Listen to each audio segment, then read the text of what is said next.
own behalf, I extend a very warm welcome to our 129th webinar on discussion on consultation paper on proposed review of the definition of UPSI. Friends, as you are aware, SEBI issued a consultative paper on 18th May 2023 to tweak the current definition of unpublished price-sensitive information to bring regulatory certainty and uniformity in compliance for the listed companies in respect of the identification of certain events of UPSI. In the said consultation paper, SEBI has suggested to amend the definition of UPSI by bringing the disclosure as required under Regulation 30 of SEBI LODR regulation under the ambit of UPSI definition. SEBI has sought comments from the public till 2nd January 2023 on this proposal. The objective of this webinar is to deliberate and discuss the proposed amendment and definition of UPSI and give suggestion and comments on the consultative paper after deliberation and discussion during this webinar. Friends, as you are aware that we are always proactive in this process. Whatever SEBI's new consultative paper is coming, we discuss this not after the program, but before it is coming as a law. We want to discuss and we want to take a views from the public. The advantage is that when the law is taking shape, it should take a shape after the views of all the stakeholders. So the people should not say that this issue has not discussed and deliberated. So this is our aim, to deliberate and proactively participate in these types of programs. So for this, I extend a very hearty welcome to all the learned speakers for today's webinar. First, our chief guest, Mr. V.S. Sundaresan. He is the Executive Director of SEBI. He has more than 32 years experience in development, regulation, and protection of interests of the investors in Indian securities market, and he has worked in various departments of SEBI. He has supervised more than 500 investigation cases on market manipulation, insider trading, takeover, public issue, collective investment scheme, compliance, and continuous listing requirement. He strongly believes in sharing knowledge and delivered 350 lectures within India and 25 lectures in overseas seminar on varied topics related to securities market. And friends, you will be astonished to see this, that Mr. Sundaresan today is participating, and the zeal to participate and sharing knowledge is, he is not in India today, he's in Canada at 6:30 a.m. in the morning, it is in Canada. And we are so grateful, sir, that you are participating from Canada for this webinar. It shows your interest to share knowledge, interest to share, to get the views from public before making it as a law. Thank you very much, sir, for your joining. Then we have Mr. Nitin Singh. He is a Deputy General Manager in the Integrated Service of SEBI. He has an experience of 19 years in various departments, including ISD, MRD, and MIRSD, and Corporate Finance Division. I welcome him for this program for discussion. Thank you, sir. Then we have another speaker from SEBI, Ms. Meenakshi Jain. She is Assistant General Manager in the Integrated Surveillance Department of SEBI. She has an experience of 15 years in policy making and research, regulation, and supervision of intermediaries, investigation, investor education, and financial literacy. I welcome Meenakshi for this program, and thanks for sharing your views in advance. Then we have Ms. Savitri Parikh. She has over 28 years of corporate experience in Company Secretary and Compliance Officer of Reliance Industry. She has worked in a variety of sectors, including manufacturing, outsourcing sector, outsourcing service, private equity, media, pharmaceutical, textile, and chemical. She is a specialist editor of a Ramaya Book of Companies Act and general editor of MC Bhandari Guide to Company Law Procedure. I welcome Savitri. As usual, we will be enriched with your views. Then we have Ms. Geetika Anand. She is the Company Secretary and Compliance Officer of Hindalco Industry. She joined Aditya Birla Group in 2006 and continues to be associated with the group with diversified experience in corporate secretarial compliance, corporate restructuring, and M&A. I welcome Geetika for this program, and as always, you are sharing the practical input from the industry side, and we all will get benefited, and the regulator will understand the problems of the corporate through you all those who are participating from industry side. Then we have Ms. Mohini Vashne. She's a partner head, ESOP and Insider Law Service, corporate profession. She was instrumental in developing CP web-based application ESOP Guardian to manage ESOP and Insilis to comply with SEBI prohibition of insider trading, Regulation 2050, which is now using by more than 300 companies successfully in various sectors. I welcome Mohini. You are on leave, but you are participating. Thank you very much. Then we have Mr. Ravi Prakash, is Associate Partner, Securities Law and Corporate Litigation, Corporate Profession. He will share his thoughts on this subject. Friends, as you are aware, that there is a difference between information and data. So you have a data, but that every data is not a information. And I was reading that today's discussion is on the definition of UPSI. It's coming from that companies are every day they are facing so many corporate actions, so many issues which are price sensitive, so many developments which are taking place. But every information is not price sensitive. Every information is not changing the price. But sometimes the interpretation of law is like this, that you don't want to take any chance and you want to bombard. So the point is, if you are bombarding that in this process, so you are sending data. So in this data, the information is missing or information is losing its charm. So I was just reading, we are surrounded by data, but start by insight. Because SEBI's main purpose is that they should get the insight, what you are doing, so and what will be the impact.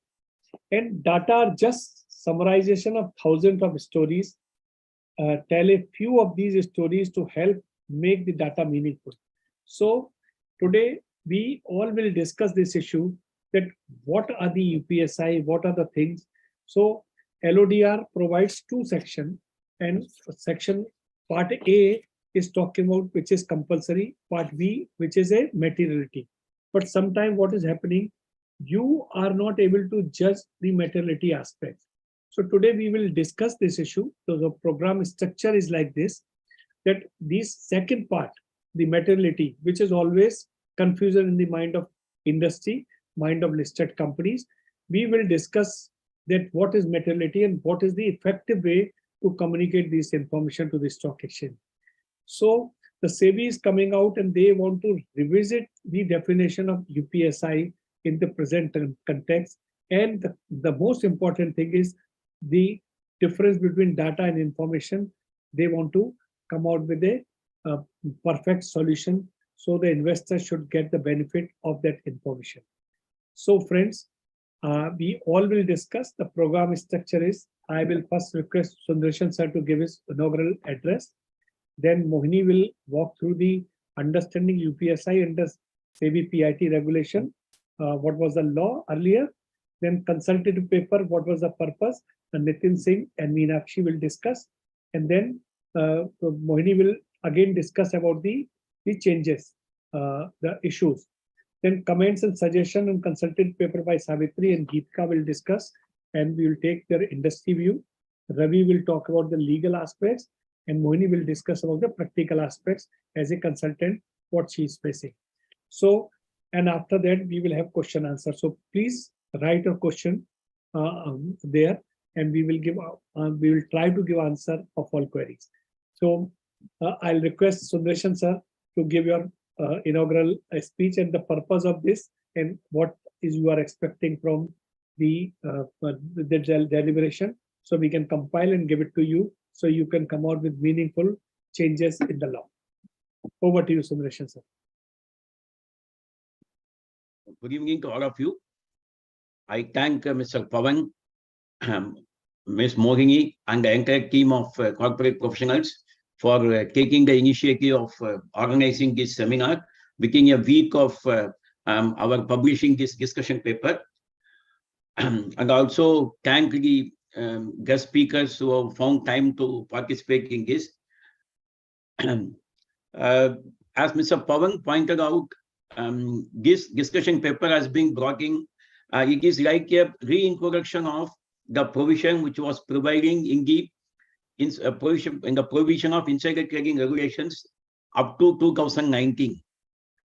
As you all know, since 1992, when the insider trading regulations were in force, there was a clause in the definition of UPSI which included, in addition to other important aspects like financial results, acquisitions, mergers, changing capital structure, key management personnel, etc.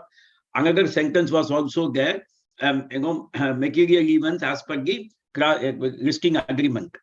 Then you all know that in 2015, listing agreement was converted into listing regulations, and regulation 30 was brought in, which was more rule-based as well as principle-based, as compared to class 36 of actual listing agreement, which was simply a principle-based.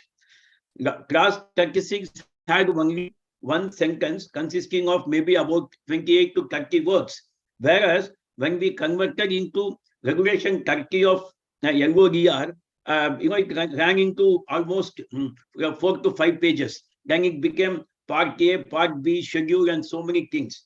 In fact, that's why I always say that, when we convert a circular or a simple thing into regulation, we invite more problem for the industry, in the sense it becomes too elaborate, and then it includes micromanagement aspects, which is actually, in my view, avoidable. But the regulator is forced to do that. That's what I'm trying to tell, why we are bringing back this regulation. So, having brought in such a detailed one in regulation 30 of LODR, in those 3 years between 2015 and 2018, based on the Fair Market Conduct Committee deliberations, a need was felt that it is becoming too much, and so many material events are being disclosed under LODR. Therefore, calling all of them as UPSI will be putting a burden on the industry, and also sometimes it may not be UPSI as such, maybe in a routine activity also. So consciously, SEBI, after the deliberations, went for public consultation, and then in order to keep the broader aspect of ease of doing business, and at the same time, we expected that the listed companies management, as well as the whoever is the decision makers, would be matured enough, prudent, and careful in deciding what is UPSI among the material events. Like, they will be able to pick and choose properly with some what you call uniformity, and they will disclose, keep them as UPSI. Now, what is our experience in the last 5 years, last 4 years? Now, we all know during COVID, that is between 2021, we have moved completely laissez-faire. There was no control, there was no restrictions, because survival was the important aspect. So SEBI did not, for that matter, all over the world, the regulators were actually given a lot of freedom to the issuers and the market participants. Now, when we came out of this COVID and we found that there were many companies, I'm not talking about the bottom 100 or bottom 500, I'm talking only about the top 500 companies or even 200 companies. What we found was that many events which were disclosed under material event, under regulation 30, post-event, the way the things were disclosed was as if it is the most important event in the company's history. But when we asked, and because of that disclosure, there was a very severe impact on the price. Most of these announcements were positive announcements, and we all know the market immediately reacted. In many aspects, more than 5%. In some aspects, even the price has moved more than 10%. But when we asked the company that, have you disclosed it as a UPSI? Have you disclosed it as, considered it as UPSI? The answer was no. Now, it was not one or two instances. It was the number of instances were many we have cited two important events which in the discussion paper. I don't want to name the company, etc., because that is not the purpose. And we also felt that maybe these 2-3 instances, may not be the correct indicator. Therefore, we did a survey. As you know, SEBI has moved towards more data-based, decision making. We were earlier doing that, but now it has become more focused on data-based. So we collected more than 1,000, instances which were, disclosed as material events, and then we analyzed in different buckets how they were classified, and out of that, if you see, I mean, it's like a shocking to know that none of them, because 1% or 2%, it does not matter to say. 99% of the events which would have otherwise qualified as UPSI, had the original definition continued, were ignored as UPSI. Then what we thought, in fact, about 6 to 7 months back, we realized that we went and checked the structured digital database which we have introduced in 2019. Now, in structured digital database, we saw whether how many companies have included items in the SGD in addition to the financial results. Again, the discovery was very unfortunate. Absolutely incomplete SGD, though it was considered as UPSI, sometimes it was not entered. Maybe SGD was a product which was, it was in its nascent stage, so people were not very clear what to include, what not to include. So we conducted a lot of seminars on thanks to Mr. Pavan and corporate professionals for elucidating people on SGD also. Now, having said this, what we felt was that even now, LODR also, we had the same type of problem, because in part A, part B and all, certain aspects were left to the discretion of the company to decide what is material event. Again, SEBI was having the same problem, that there was no uniformity. The companies are of similar sizes. One considers it as material, other does not consider it as material. The reason being that it is our own policy. Now, although they say that these are all industry norms, these are all uniform practices, but when you put 100 instances together in a bucket, you can see that there is no homogeneity. But they claim that it is uniform. They claim that it is market practice. I do not know on what basis they say that.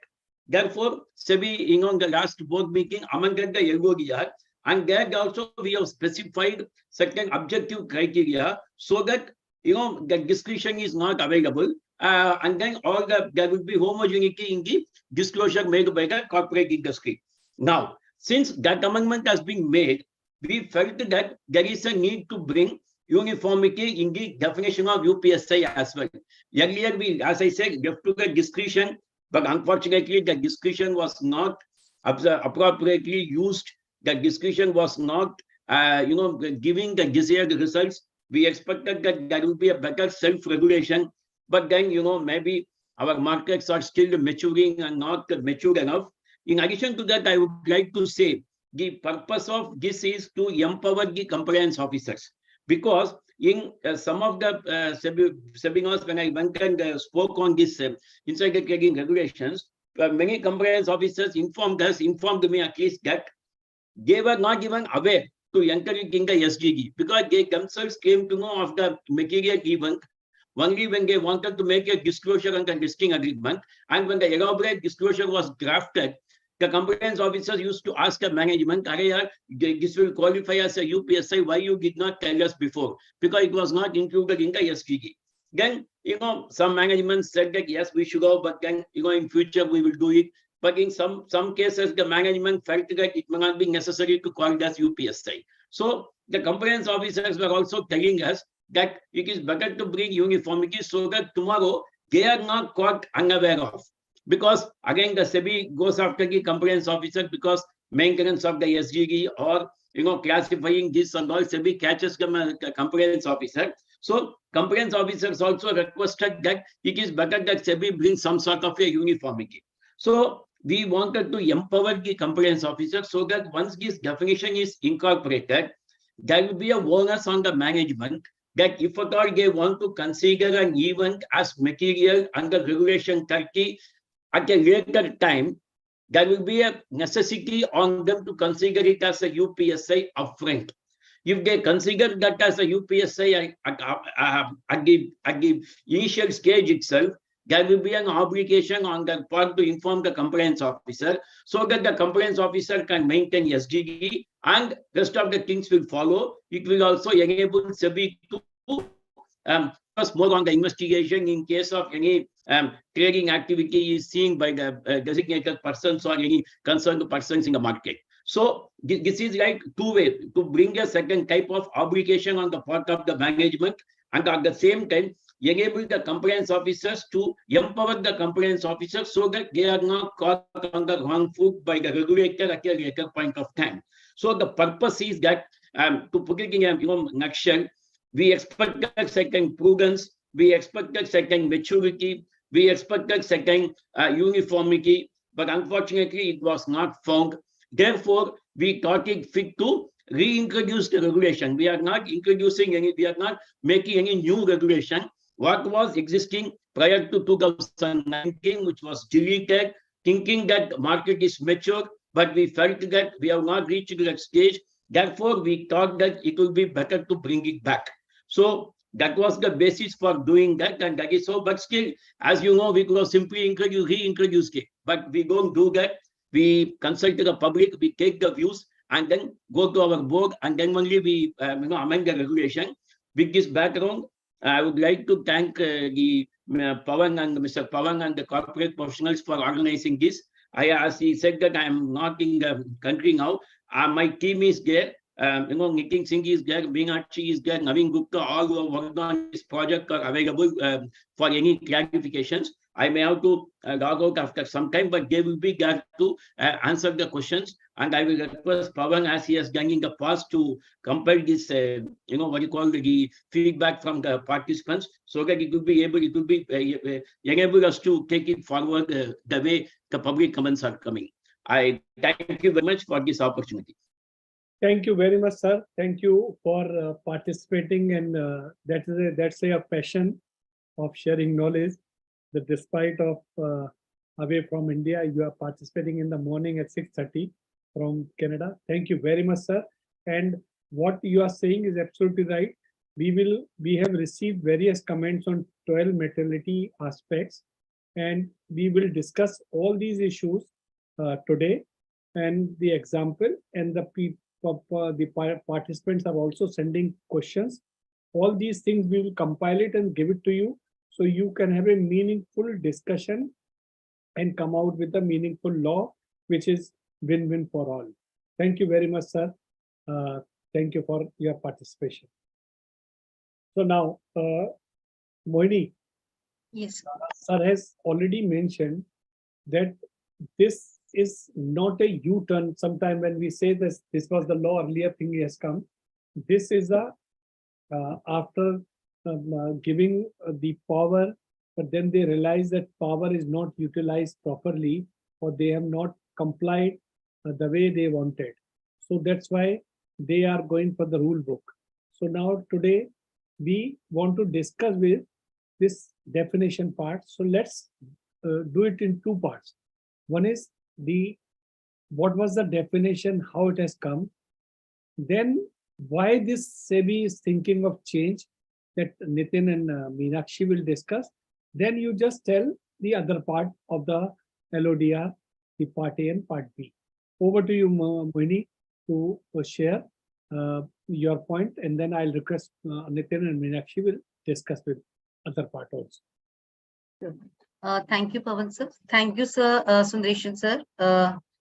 So SEBI is, if we take the number of the amendments and the number of the circulars issued by these SEBI with respect to this PIT, it shows that how serious the SEBI is in this insider trading regulations is. So earlier we have discussed on the contra issues, then we have discussed on the other SGD wherein the information is being stored, and now the time has come there that with respect to the information on which the entire trading and entire SGD, everything is based. is the UPSI. So UPSI require a lot of discussion and deliberations. So this concept paper is really a welcome step that, yes, again, we want that it's being given to the industry that they will give their view that whether what they think that the information originated in the company is a UPSI. So we start, before we come on to that, what the UPSI can be in the company, what if the size of the company matters with respect to this UPSI or so. So first we start with that, how this UPSI is and what is in the other jurisdiction this UPSI means. So if we talk about this, that what the in the other jurisdictions other than India, the word UPI, other than UPI, it is majorly be known as the material non-public information. So by the word itself, it's important that it's non-public and it's material. Material in terms of that if it comes to public, then it will going to affect materially the pricing of the company at the exchange. So the word recon in the worldwide scenario is the material non-public. So it's not, so with respect to the UPSI word inclusion in the SEBI PIT, if we talk about, so it's not that in between in the insider trading regulations, this UPSI word was introduced. It was from the very beginning, it was there in this regulation. So in the initial one, the UPSI under section 15G is being introduced to impose monetary penalty with respect to the insider trading, because we are all aware of that insider trading is based upon the insider information. So insider information means UPSI, which is not available for the public. So to impose a penalty in the insider trading, that which kind on based upon which information the people have traded. So this definition, this UPSI is being introduced for imposing a penalty in the insider trading. Next. So if we talk about that till 2022, so almost 1992 till 2022, UPSI means, so UPSI means any information directly or indirectly related to the company. It's related to the company and it's not generally known or published by such company for journal information. That means if the company has not itself has made it public, it will be remain as not made public and it's still in the company. But if it published by the company, then it can materially affect the price. So since very beginning, it's very much clear that the information relates to the company and it has not been published by the company itself, and it comes to public, then it becomes it can go materially affect the price of the company. Again, same, there are few examples were given. Which from the very beginning it was thought that yes, it is going to materially impact the prices of the company. It includes financials. Yes, financial ultimately be the major impact on the pricing of the company. Financial result all time is the UPSI. Then any dividend declaration, rights issue, bonus, mergers, expansion plans, disposal or substantially whole disposal, and other information affecting the earnings of the company. So if we say, so majorly all the major activities of the company was all earlier being also covered under this UPSI. And if we are aware of the present definition, all these are still present in the list of the UPSI. Yeah, next slide. 2002, the entire definition is divided into two separate parts. First is unpublished, and the second part became the PSI, that is a public price sensitive information. So what is unpublished? Here they said that the unpublished means which is not published by the company. So how the company may be going to publish it? Majorly it will be when we announce it to the stock exchange that the company is going into such a kind of a merger arrangement or any acquisition, or it is being acquired with someone, or any kind of a press release, formal press release, and then it's through any investor meet if they are making anything public.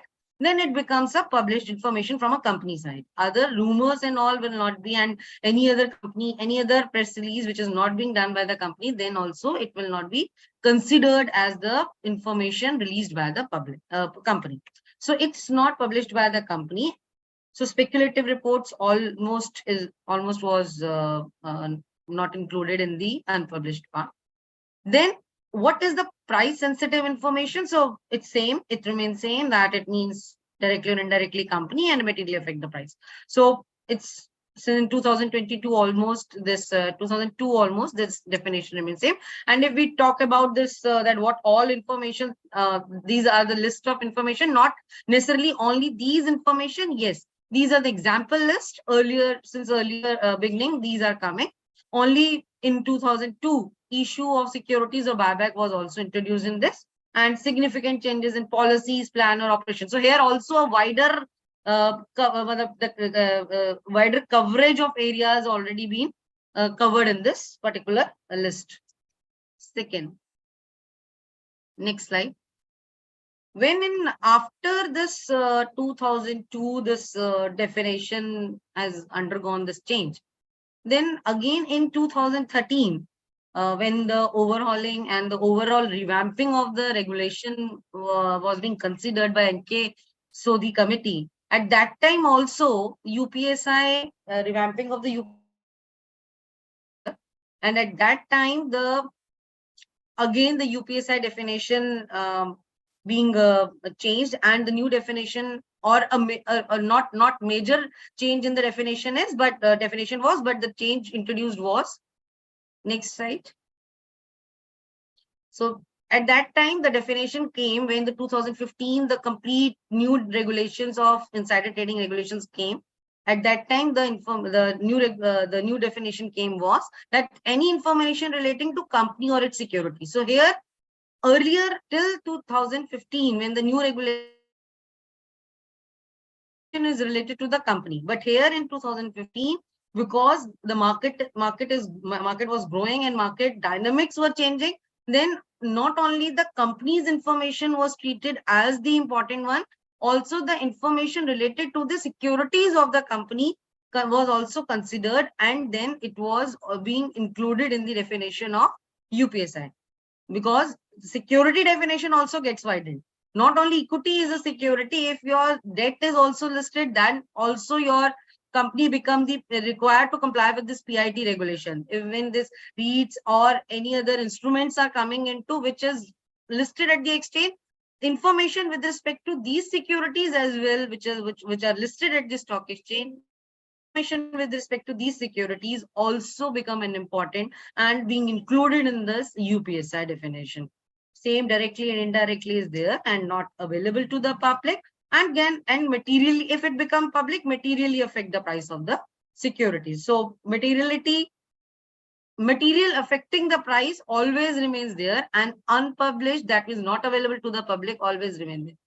Here also they have made very, very clearly mentioned that ordinarily includes but not restricted to the following information. That means SEBI since very beginning is very much clear कि it's only an example list. It is not only an only list. So it should be that the company has to take care of when any kind of activity other than these also be done in the company, which can materially affect the price, and it's related to the company and security, can be considered as the UPS.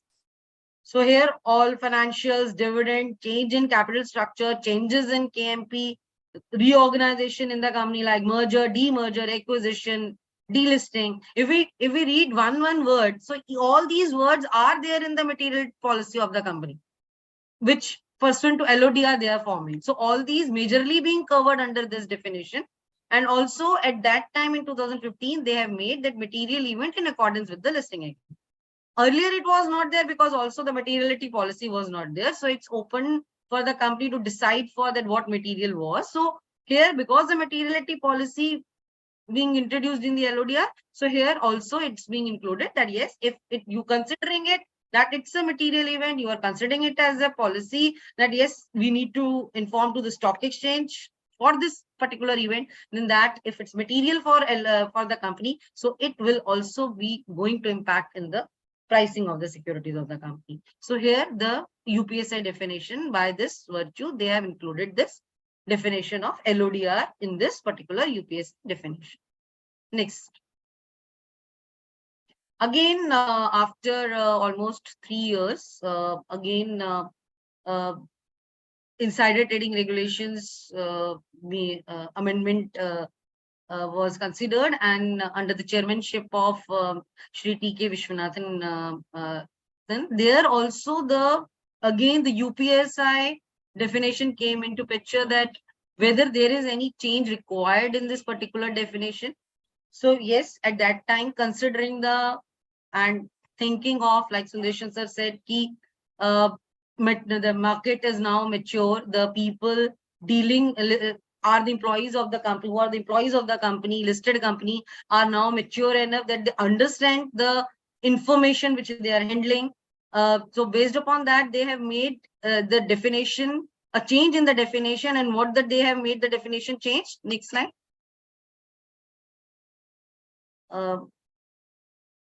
The next slide. The major definition they change comes is that they have removed this material event.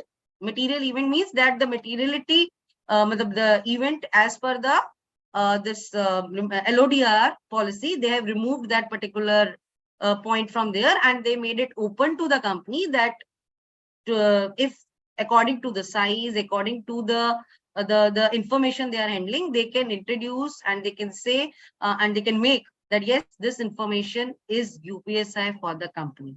So this was earlier being removed. This was removed in the last amendment in 2018.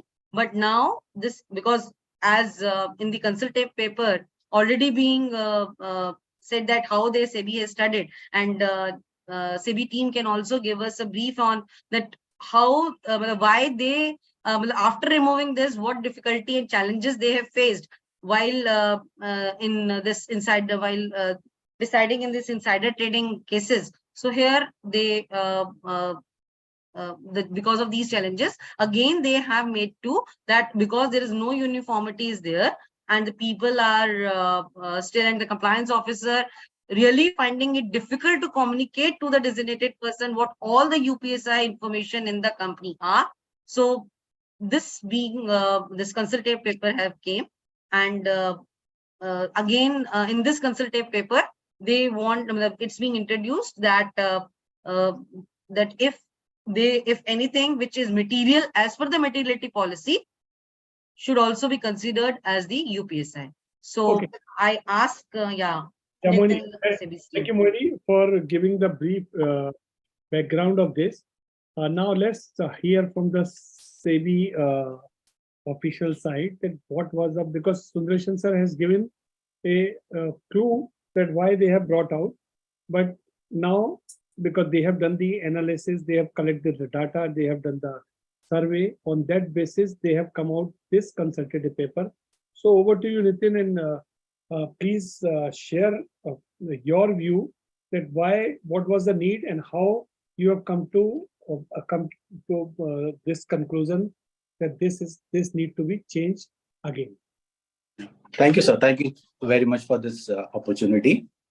Now, this consultation paper focuses on the regulatory issues arising due to the 2019 amendment, wherein the material events were excluded from the definition of UPSI. While the intent of that amendment was that companies will exercise their judgment in categorizing price-sensitive material events as UPSI, we found that over the course of last 3-4 years that was not the case. So we decided to conduct a study along with the stock exchanges to identify the kind of announcements or information the listed company are categorizing as UPSI and what all is being left out. So what we will do from here is that we will take you through the study that we do. Maybe Nakshi can take it forward from this. I'll take this forward from here about the study that we conducted. Can we move to the next slide, please? So as has been perhaps adequately emphasized by Mr. Sundaresan and later by Mohini, that there was this overwhelming perception that companies, while focusing on, the definition of UPSI that was amended in 2019, were only disclosing those events as UPSI that were explicitly mentioned in the PIT regulations 2015. And not all material events after 2019 were being disclosed as UPSI. Now, SEBI's observation from 2019 onwards was that while the companies were following the letter of the law, they were not following it in spirit, or perhaps there were difficulties in deciding what is material and what is not material and what needs to be disclosed as UPSI. So we came across certain instances where we saw that some information which wasn't classified as UPSI by the company. For example, when a company acquired another company, they made an announcement through a press release. Now, the release of this information, as a consequence of the release of this information, the share price of the company increased by 4.7% in one trading day. So we can safely say that this was an information that materially affected the price of the company. However, this wasn't included as UPSI. This wasn't included as UPSI, and the trading window was not closed, wasn't closed. In another similar example, a company won a deal which, as per them, was the biggest ever they had bagged, and it would increase their revenues manyfold. However, this also wasn't disclosed as UPSI by the company. Now, looking at these two examples and a few other several examples, there was anecdotal evidence with us saying that perhaps companies are not disclosing all events that are materially affecting their prices as UPSI. So this was anecdotal evidence, but we wanted to see whether this was a one-off case by certain companies, or was this a phenomenon which was much wider than these limited examples. So along with the exchanges, we decided to conduct a study to examine or analyze the press release, a certain set of press releases, to see whether they were materially affecting the price of the shares or not. Next slide, please. Yes. So from January 2021 to September 2022, we took a set of around 1100 press releases, and we went through, we analyzed these press releases to see what was the nature of these press releases, and whether around these press releases, whether there was any significant price movement in these companies. So what we had come to observe was that out of 1100 instances, there were 227 press releases around which the price movement, which was adjusted for the index movement, was more than 2%. So out of these 227 instances, only 18 news items were classified as UPSI. So this was just 8% of the news items that we came across, which were classified as UPSI. And if we go through the ones that were not classified as UPSI, the press releases were in the nature of, sales related figures, potential investments by the companies, expansion of their business, and strategic tie-ups, regulatory approvals, etc. So if going by the nature of the press releases, one can safely say that these will materially affect, and they did, in the ones in which they were classified as UPSI. So perhaps there could be either two problems. One, that either the companies were consciously not disclosing certain events as UPSI, or secondly, maybe they were facing problems in identifying which are material and which are not material. So given this background, there were certain proposals that we thought we should go through. Can we go to the next slide, please? So to, as again emphasized by ED Mr. Sundaresan, we needed clarity and certainty and uniformity in the way information is being classified as UPSI. So as a starting point, in March 2023, the SEBI board has approved the introduction of quantitative thresholds in Regulation 30 of SEBI LODR, which would help companies easily identify which events are material events. So given that there is now some certainty as to what events would be classified as material events, we thought we should extend this to the definition of UPSI as well, because with the clarity given by the introduction of the objective thresholds, this would now also need to be applied to the definition of UPSI, and all material events as per LODR would need to be once again classified as UPSI, and the consequent compliances relating to trading window closure, the recording in the structured digital database, those would have to be followed through. So this is the background with which, or the problem statement with which we have proposed this amendment. And now I'll give it over to Mohini once again to continue the discussion. Okay. So I think Meenakshi, you have pointed out the right point, that out of this 227, 18% was complied and 92% was not complied. So it's an alarming issue, no doubt. But if we can see this, and Mohini, when you give your other part of the presentation, the SEBI's main purpose is to bring out clarity, certainty, and uniformity. So today, what we want to discuss on every question which has come, and all the 12 points which we want to discuss, this particular issue should be clearly come out, that there should be clarity, certainty, and uniformity. Okay, so over to you, Mohini. So before we go into that, what exactly this in LODR materiality policy, the list of items are there. Important is that why this definition of UPSI is important, why this UPSI is there in this PIT, and what the practical usage of this UPSI to be identified within the company is required. So first is that in the internal control system maintained by the company, which now the PIT regulation says that every company should have their internal control policy as per the insider trading regulations. There the companies are supposed to have the list of the identified things, that what all they think that yes, it is going to be a UPSI if the company is considering these events in the company. Why this required? Because first is that PIT regulation is not to be complied by only the compliance officer and the board of directors.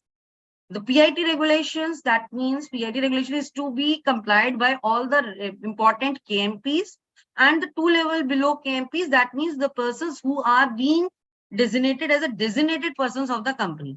So here all the designated persons must be aware of that what kind of information they are handling, so that they can comply the PIT regulations. So DP generally in the practical aspect, what we have faced that they are not aware of. They always say whether this information is UPSI or not, we are not aware of. So they are dependent on compliance officer. Now, how the compliance officer be able to differentiate on that? So yes, I think when we have an example list with us, it's easy for the company to communicate the designated persons. Yes, these are the list of items. These are the list of items which you have to take care of, that these information can have a material impact on the securities of the company. So first important point to have a UPSI uniformity in the company is to make all the designated persons aware of who are handling this information.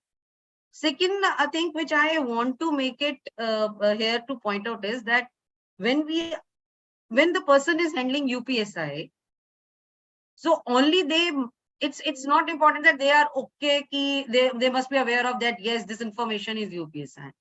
What their duty and roles and responsibility when they are having this UPSI is that they're not to trade. So that means if they are aware of, if they are handling these kinds of information, they are not supposed to trade. So this is very important that they must be aware of, and UPSI uniformity or list of items should be uniform. And second, important thing is that when they're handling this information, they are supposed to that they have to share it cautiously with other person. And importantly is only when there is a need to share this information with someone. So legitimate purpose is there, then they can share this information. So if they only think if financial results are important, other than if they are considering any other event that is not important, that we are not thinking it is UPSI. So then the sharing of information become free, and then it might be going to affect the actual purpose behind to curb this insider trading is. So the next is important this. And the last is why this UPSI is important, sir. That UPSI, if everyone is aware of, because UPSI not necessarily originate from the compliance officer, UPSI might be originated from any one of the company, other than the secretarial department. So SDD, the Standard Digital Database, is in now every listed company has to implement this. There they need to make entries. That they means they have to store that data in the SDD. That the information which is start from this date to this date, who all people are involved and what how the information is exchanged the hand. So here also the information UPSI must be, the list of UPSI must be there. So this is how this UPSI is important. So importance of UPSI is this. So now if we think only the 4-5 list of items that these are mandatorily be UPSI and other are not. So if we add this regulation 30 LODR into place, then the list of UPSI events will increase. So what this policy of materiality in the LODR is, coming back to this particular materiality policy is, so first is that materiality policy is being formed again by the board, where they authorize one or more KMPs to determine it materiality, that what all material are. So here if we can relate it to that the KMPs are being authorized to define this materiality policy, and these are the main people we can say that who are also being involved in the company major other decisions as well. So here this again an uniformity that these two materiality policy and UPSI can be same. Then policy for determination of materiality of event, that yes, listed company, every listed company should frame this policy so that it become easy for the company that they have to disclose it to the stock exchange. And there is a schedule 3 wherein the list of items have been given, that which are compulsorily to be treated as material, and there are few items wherein the again a discussion is with the company management that they, if they think it of that it is material, they can make it materiality policy. In the next slide. So what all these items are. So first is part A in the materiality policy, wherein the events are acquisition, issuance or buyback of securities, revision in ratings, outcome dividends, again dividends, declaration, delisting, financial results, any agreement in the normal course of business, frauds, defaults, change in the KMPs, auditor again an insider which is there in the organization. Now auditors are also playing a very important role in the organizations because they are aware of the information prior to that the people will be aware of. Similarly, independent directors, as the cases of the other kind of mismanagements are coming into picture, this resignation of independent director has also become an important. So it is also being treated as a material event. Then any discontinuation of share transfer. So these are the few events which are there in the materiality policy, compulsorily to be treated as a material event, irrespective of that whether it's going to impact 1% price of the security, 2%, 5%, or 100%. So whether, and even at all 0% impact, but they will be treated as the material events in the company. So if you relate it with the definition given in the this UPSI, so the list of items, if we can broadly cover, so I think broadly they are covering these particular events. So they are vis-a-vis the same almost. Next, part B. So part A events again same. There are few which are not there, like one-time settlement with the bank, BIFER notices are coming, or any call letters of annual general meetings, EGM notices, audio video of the transcript of post earnings quarterly calls. So all these generally be related to your financials and any kind of financial mismanagement or financial problems are like BIFER or insolvency cases are there. So these all being treated as the material event. So when we are generally be helping the companies in designing their internal control policies, we always suggest the companies to include these items mandatorily in the list of their UPSI, because the people, if this kind of information are being handled by the designated person, definitely if it comes to public, it will definitely affecting the price of the company. Next, now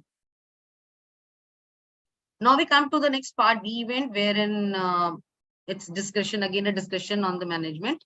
They can make it material, they can treat it as material, or if they don't think it to be going to affect material, though not material as per the company, then they will also remove it from the material. So here the things are like commencement or the commencement of operations or the production activity, change in general character or nature of the business. But I think it should be there in the, it's going to be materially impact the policy. So it should be in UPSI. Any capacity addition or product launch, here the company can defer it on, like how much it going to add in your production, how much it going to impact on your capacity, what the geographical region you are going to add. These are the, I think, the governing factor wherein you can think it of whether to treat it as a material or not. Then agreements, loan agreements, if it's of normal nature, it's fine. But it is if it's because company is undergoing any financial crunch and then they are entering into any loan, definitely again the scenario will change. Next. Any disruption of operations due to natural calamity, yes, it can be. Litigation and disputes, again litigation and disputes, normally it's dispute, it not, but here again materiality in terms of the financial impact on balance sheet, dispute not come in the favor of the company. So here I think it will going to impact. So here again the discussion will come. Any guarantee or indemnity in favor of third party the company is giving, or any key regulatory approvals. Yes, key regulatory like in pharmaceutical FDA approvals are there. So all these any commencement of production in the company in any particular area, if any kind of permissions are required. So here if any cancellations are there, then yes, because your production capacity is going to down, your any particular event may happen. So here these events you may treat or you may not treat it. You hear the discussion is with the company when they are defining the materiality policy of the their company here. Next. So here this is the LODR if we talk about. So LODR, these kinds of few items are there. So from there the company part A, now if this change come, then part A will become a mandatory part of that if these kinds of activity, irrespective of whether it is of impacting your financials by 1 rupee or 2 rupee, or if it comes to public, it will impact 1% or 2% or 0%. That is mandatorily become an important part of UPSI, list of UPSI. And part B, again, the company can judge on the basis of the impact on their, majorly, I think the financials can be based on that or any other part of it. So this is the LODR. So I think now, sir, back to Pawan sir, so that we can take the industry view on this UPSI visibility. The questions are continuously coming and very interesting questions are coming, so that we will discuss.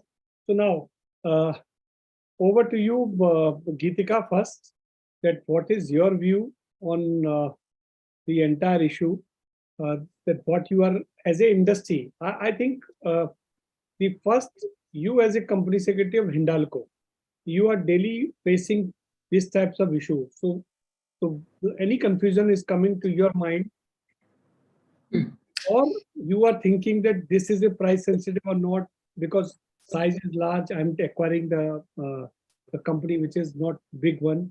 So please give your view from industry perspectives. Sure. Good evening, everyone. Thank you. It's a privilege to be here.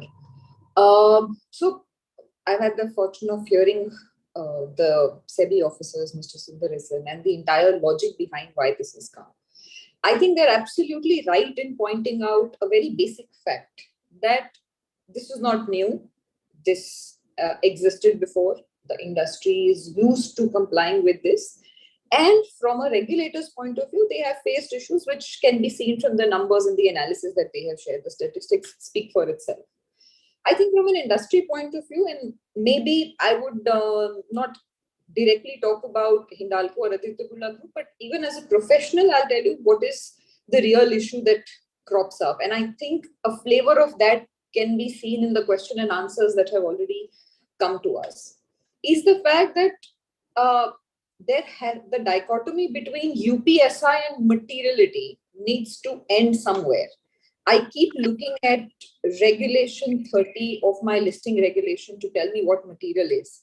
Those lists are also illustrated. Those are not exhaustive lists. That's number one.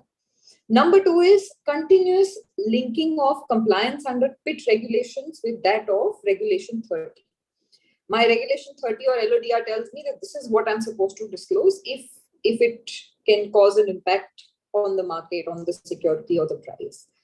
At the other side, my PIT regulations or UPSI, the logic is very different from a compliance officer point of view. And these days, after a lot of changes that we've seen in the PIT regulations over the last 3 to 5 years, I think one of the biggest challenge that we see as compliance officers is closure of the trading window. We talk about SDD as much. We've seen a lot of, for the lack of a better word, I'm saying pressure from the stock exchanges and trying to see whether, all the norms are being followed, there are inspections taking place and all of that. While all these concepts, purely materiality, UPS, I think, and as an industry, I'm with you on the disclosure-based regime to say, if in doubt, better disclose. But I think there's one point that I've been maintaining all throughout is the fact that in trying to disclose when in doubt, do I or will I end up misleading if I do not, as a compliance officer, if I do not understand, or the regulator is not being able to help me very clearly understand or bring clarity as to at what stage for certain type of transactions that we are talking about under Regulation 30 Part A and Part B, at what stage does something become UPSI? Frankly, I have a lot of clarity and there is a lot of prudence that a compliance officer will have to use when deciding whether it's materially price sensitive or not. There is a lot of background check that compliance officers are required to do at all times. And believe me, when I say it, I may get unleashed. I mean, a lot of professionals may unleash at me, but believe me, frankly, from a letter and spirit, both, I don't think, to my mind at least, this amendment makes any difference. To my mind, even if it was material or not material, but if it was price sensitive, I would have gone ahead and disclosed. The real issue, however, lies is in things like acquisitions and things like amalgamation. You really genuinely cannot, not necessarily at all times, ascertain. And there is a business challenge, there is a commercial challenge that entities face. Let me give you an example. I think most of us here would be aware of the 2021 Edelweiss case, where the compliance officer was fined in case of a wholly owned subsidiary getting into an acquisition where at the term sheet level it was not disclosed. And there was a fine, and it is a very good judgment. I mean, it's out there for everyone to go and read because it touches both materiality and UPSI very smartly, very nicely. It brings out all the points that I think SEBI is trying to say. And as a reader also, I do understand where the regulator is coming from. But purely, say, if I'm an industry person and there is a lot of opportunities that businesses, especially complex businesses, keep on exploring at all point in time. If you are a part of, or you're a compliance officer of a conglomerate with complex structures, while it is aspirational, but I'm just putting the right fact on the table, it's practically difficult to be in tune with all the opportunities that are being explored. This is a practical difficulty. At what stage it is UPSI? I may be talking to people and it may not, result into a conversation or a term sheet or a binding agreement.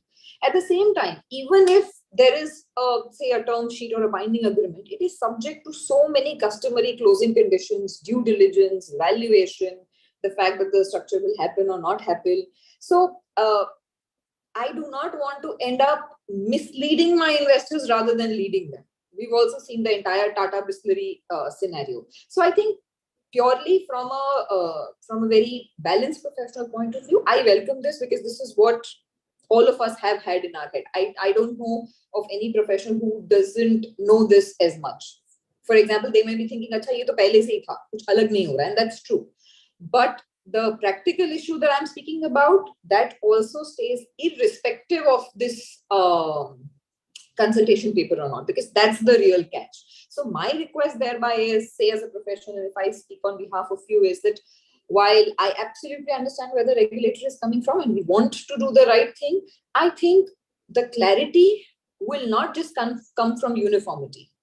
The clarity will not just come from the illustrative list. The clarity will come where, when I try to walk in the shoes, and some FAQs, some guidance on what you're looking for. And I get it, SEBI may not be able to give everything. But the fact is that tomorrow, if there is just a news of someone meeting someone and gets leaked, and there is, price sensitivity, you can't hold back a compliance officer to say you should have known who your CEO is meeting, and that this could have led this.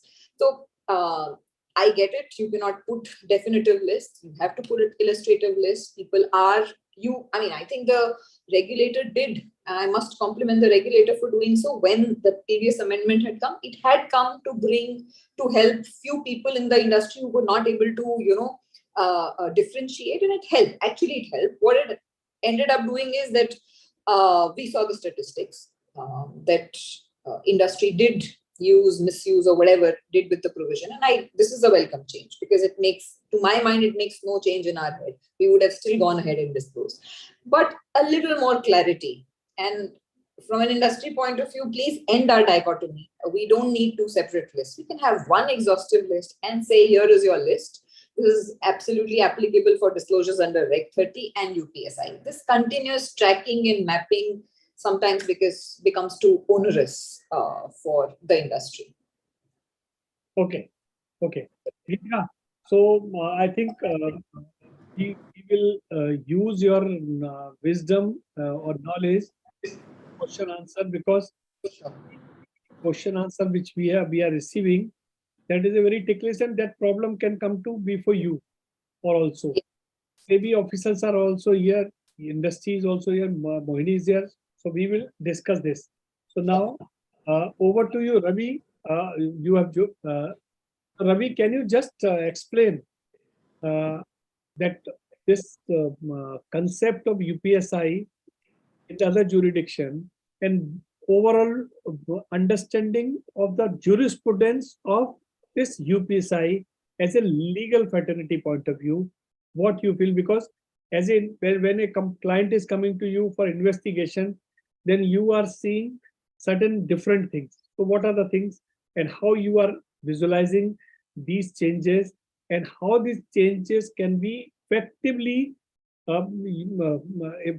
implemented in the law, so the corporate as well as the person to whom the responsibility of compliance is there, he should not miss that.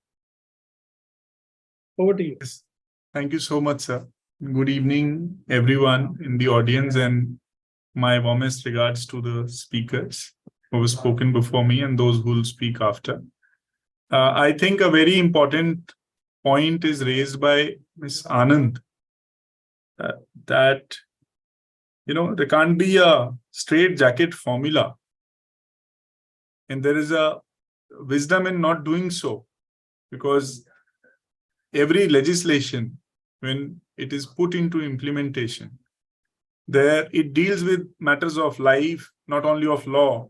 And here it is not only of life, it is matter of commerce, different industries, different businesses, the way how they operate, their information, and a lot of nuances are there, because admittedly, the realization that it is going to impact entire ecosystem is there in SEBI's consultation paper. They use the word ecosystem. An ecosystem, as we know, is not a single dimensional concept. It is a concept of interconnectedness. So you have to take care of investors, business itself, integrity of market, as well as the certainty which must be there in the minds when people are called upon to ensure the compliances. Now, if we look at the evolution of the term UPSI, or as Mohini ma'am pointed it out, that in other jurisdictions, it is called material non-public information. Somewhere it is called price-sensitive information. Whatever the nomenclature is, the concept across jurisdictions is same. And I say it with some sense of responsibility after studying at least the European, some part of European laws on it, on the definition, and the United States. And this was also recognized in 2018 report of T.K. Vishwanathan, which was on the fair market conduct and disclosures, a part of which dealt with PIT regulations. It is commonly known by now in the market amongst the professionals that what was omitted pursuant to that committee's report is now going to be reintroduced by way of this consultation paper. I mean, after this consultation paper, that legislative or quasi-legislative exercise will be done. So before I jump in right off into the topic, I must say that two things I clearly see coming.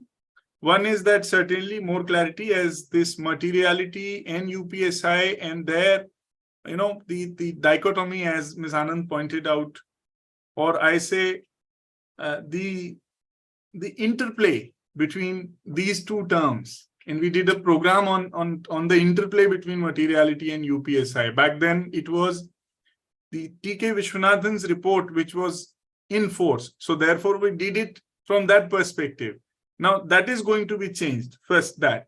Second, certainly, we are going to move towards something which will give us new experiences and at least a new age of learning, unlearning, and relearning the concepts. So the third thing which will happen is that we'll have to do another webinar also on the same topic, because this consultation paper does not tell you what is going to be changed and how the change will be implemented. So it is an omnibus consultation paper, which says that, see, we are going to relate it back to the materiality, but this time they say that we are going to introduce the quantitative threshold as well as some objective plus subjective criteria, which I feel was recommended by Mr. Vishwanathan's committee report, where he said that there must be some illustrative criteria or examples or a principle-based approach for people to better understand the concept of UPSI. Further on, if you see Justice Sodhi's report of 2013, on which the regulations of 2015 were built, he had a peculiar, he almost applied a peculiar way of reverse engineering this concept of UPSI. He did not start with UPSI. He started with generally available information, and he applied the principle of the information which is available on discriminatory basis and an information which may be or is available on non-discriminatory basis. So this is how he, after defining generally available information and on non-discriminatory basis, then he came down to what could be classified as UPSI. Now I'm going to read something substantial from Justice Sodhi's report of 2013, on which initially 2015 regulations were based. Para number 24 of that report, this at page number 20, from here onwards, the discussion on generally available information and UPSI starts. So first he tries to reverse engineer it and says that let us first define what is generally available information, for which I put it simply. He said that something which is available to all on non-discriminatory basis. Those who want to access it can access it on non-discriminatory basis. That is generally available information. And therefore, and thereafter he deduced from that reverse engineering process that what is not available on non-discriminatory basis, or one can probably not have access to it on non-discriminatory basis, could be classified as UPSI subject to the rigors of the regulations. And thereafter, after quoting certain examples, it was, of course, the suggestion of Justice Sodhi's report, although it was followed earlier also, that an illustrative list of something which may be considered as UPSI should be given, examples and events and developments which would ordinarily be regarded as UPSI, such as financial results, dividends, mergers and acquisitions, changes in capital structure, should be enlisted for better clarity. And that is why you see the definition is drafted in an inclusive way, and it lays down some points which, as in corporates, they call this deemed UPSI and must be disclosed. This happens, it means it is a deemed UPSI. I mean, I don't say it is a deemed or not deemed, but it is certainly an illustrative list which came through the consultation or the deliberations of committee. What he said in para number 31 was seminally important. The report says it would be important to ensure that regardless of whether the information is in question is price sensitive, no piece of information should mandatorily be regarded as UPSI. Therefore, he said that there can't be any straitjacket formula that an information is a UPSI, because it will depend on the nature of the information. And T.K. Vishwanathan's report goes on further and says that material information may or may not be UPSI or classify as UPSI, and therefore that omission was brought in with effect from 1st of April 2019 after he submitted the report. So when Justice Sodhi's committee report came out, and based on which new insider regulations were brought about, materiality was not referred of, yes, for the first time, materiality was introduced as a part of the definition at the 6th item, that material events in accordance with the listing agreements are also UPSI. But if you read the consultative paper, if you read the committee report based on which these regulations were brought about, it was one of the recommendations that nothing price sensitive, merely because something could be price sensitive, it need not to be mandatorily categorized as UPSI. That's one part. But now that controversy is simple. That controversy is now resolved because something which is price sensitive in itself, and if it is unpublished, it becomes a UPSI by the nomenclature itself. If you term something as price sensitive, and if it is unpublished, as you remember in the old law, these two were two different definitions. Unpublished was separately defined, and price sensitive information was separately defined. So you can combine them and again reverse engineer and say that probably one can rationalize what this 2013 Justice Sodhi's committee report said about it.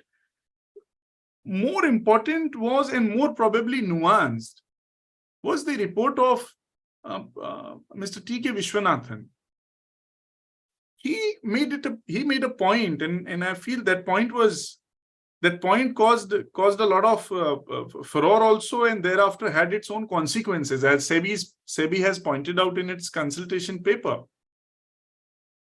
that out of 227 instances, close to about 227 instances, they could only find 18,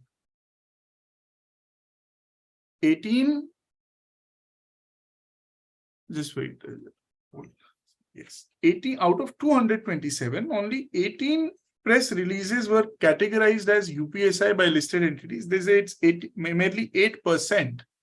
And if you compare it, if you pair it with 1,099 which were examined by SEBI in a period more than 1 year, they say that only 1.64% have reported it. So clearly there was a confusion. There was a confusion, or whether compliance was sought to be achieved only in letter and not in spirit, that's a different matter.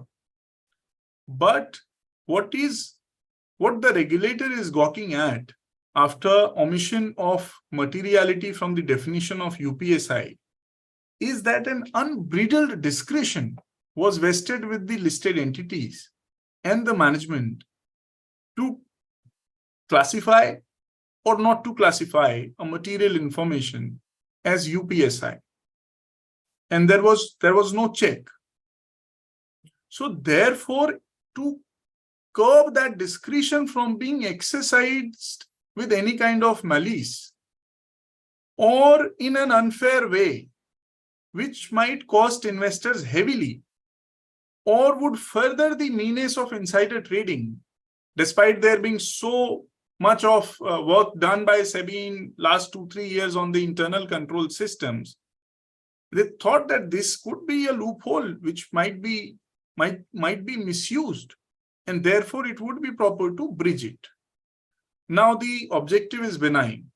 As Ms. Anand also pointed out, there is no difficulty. Those who understand compliance and wish to follow compliance in spirit should have no difficulty in following this and implementing this as well.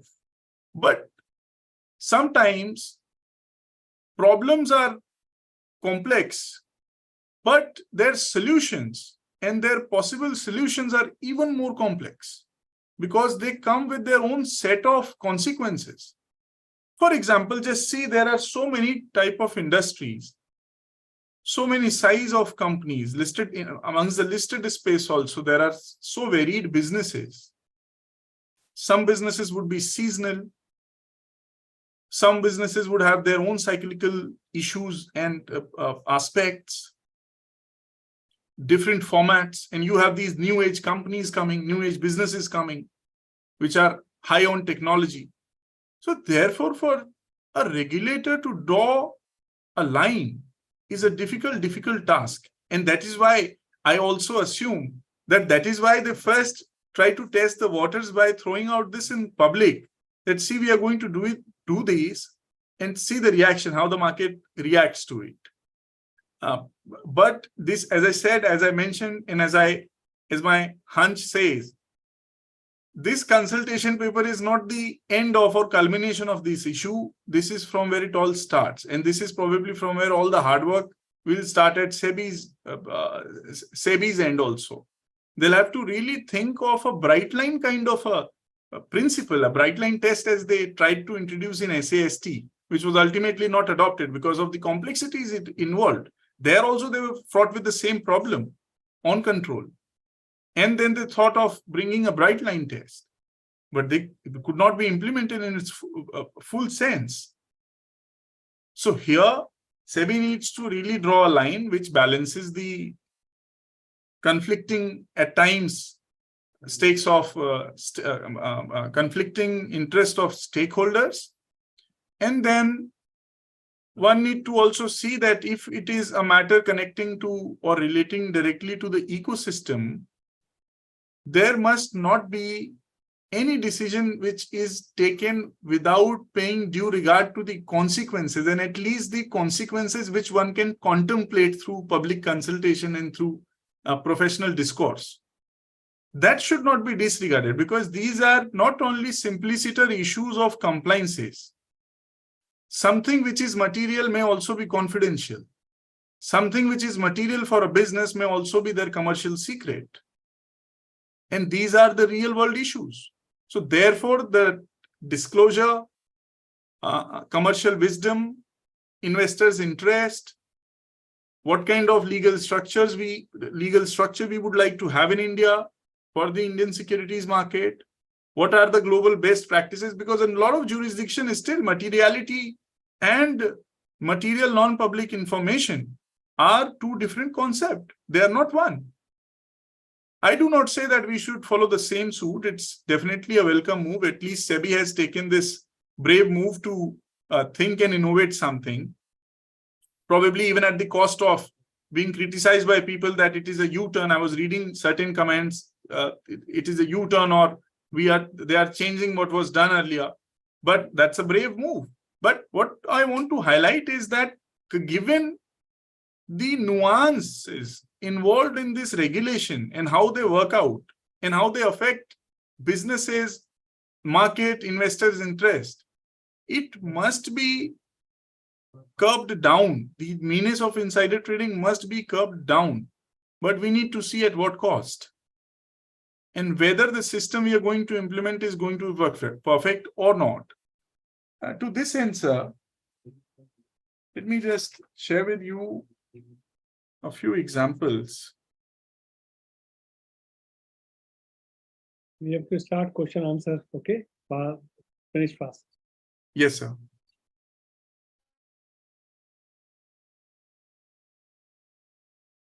So therefore, if you would see from the committee report of P.K. Vishwanathan,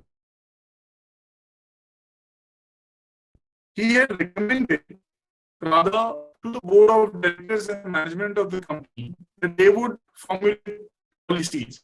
And this consultation paper comes because there is a final called in the consultation paper that is the spirit of categorizing materiality policies and categorizing information as UPSI is not adequately being dealt with. So therefore, I suppose there is a medical data available with SEBI to implement these changes, but a finer nuance working needs to be done, as this consultation paper only tells it that they're going to relate it back to materiality. How they are going to do it, what all should be done is the matter of the day. Ravi, your voice is. That is also from my side. Okay. Thank you, Ravi. Thank you very much for giving the jurisprudence part of this. So now we are starting our question answer. Now, let me just praise Nitin and Meenakshi, you are there? So, Yes, sir. so now the question answer is like this. We have received around 25 questions, 17 here and 7 and 8 are with me. There are 2-3 things which I just want to understand. One is that there are 12 things which are connected to part B, and they are the materiality concept is applicable there. So we are doing simultaneously poll also of the participant that what is their view on these things. So I was just talking to some of the professionals. They are saying that issue relating to materiality cannot be a tight jacket point that everything is applicable for all companies. Everything is different with all companies, different situation is there. For example, you are bringing out a new company which is AI based, because AI is a very popular term and that company is very small. But tomorrow that business will become big. So the question is, the AI based company by materiality point of view, or the number point of view, will be very small. But when you go for the detailed one, that impact in future will be very high. So point is, can we tell this thing that all types of information, we can make a fixed formula for telling that this is UPSI, this you have to report. Second issue which is coming, that SDD reporting. Third is, I'll just come back to the SDD reporting part, but third is very important. Now, in a big company like Geetika's company or Reliance and other company, there are multiple departments are working, and the compliance officer or the person who is KMP, who is responsible, that is mostly in big all companies, company secretary is there. Now, what happened, that there is some decision strategic group is taking, and they are finalizing. And when this finalized, then they are sending to the secretarial department after a few days. So the question is that they may not be aware that this information has to keep in SDD. So my opinion is that we should try to create a training or FAQ type things for internal management of the companies, because 2-3 questions are also there which are talking about this issue, that I am a company secretary, I don't know that other department has done, and they have not feed it in the SDD also.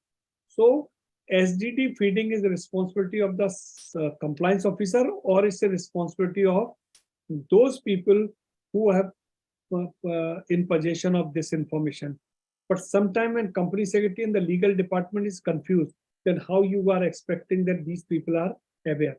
So the best way is that this type of training should be compulsory in all companies, where the compliance officer should communicate to everybody that these are the things which are price sensitive information, you have to do it. So Nitin and Meenakshi, you want to say anything, and I should go to directly the question answer. Any point you want to say? Yes. Yeah. One second. So as Miss Geetika had also pointed, so one second.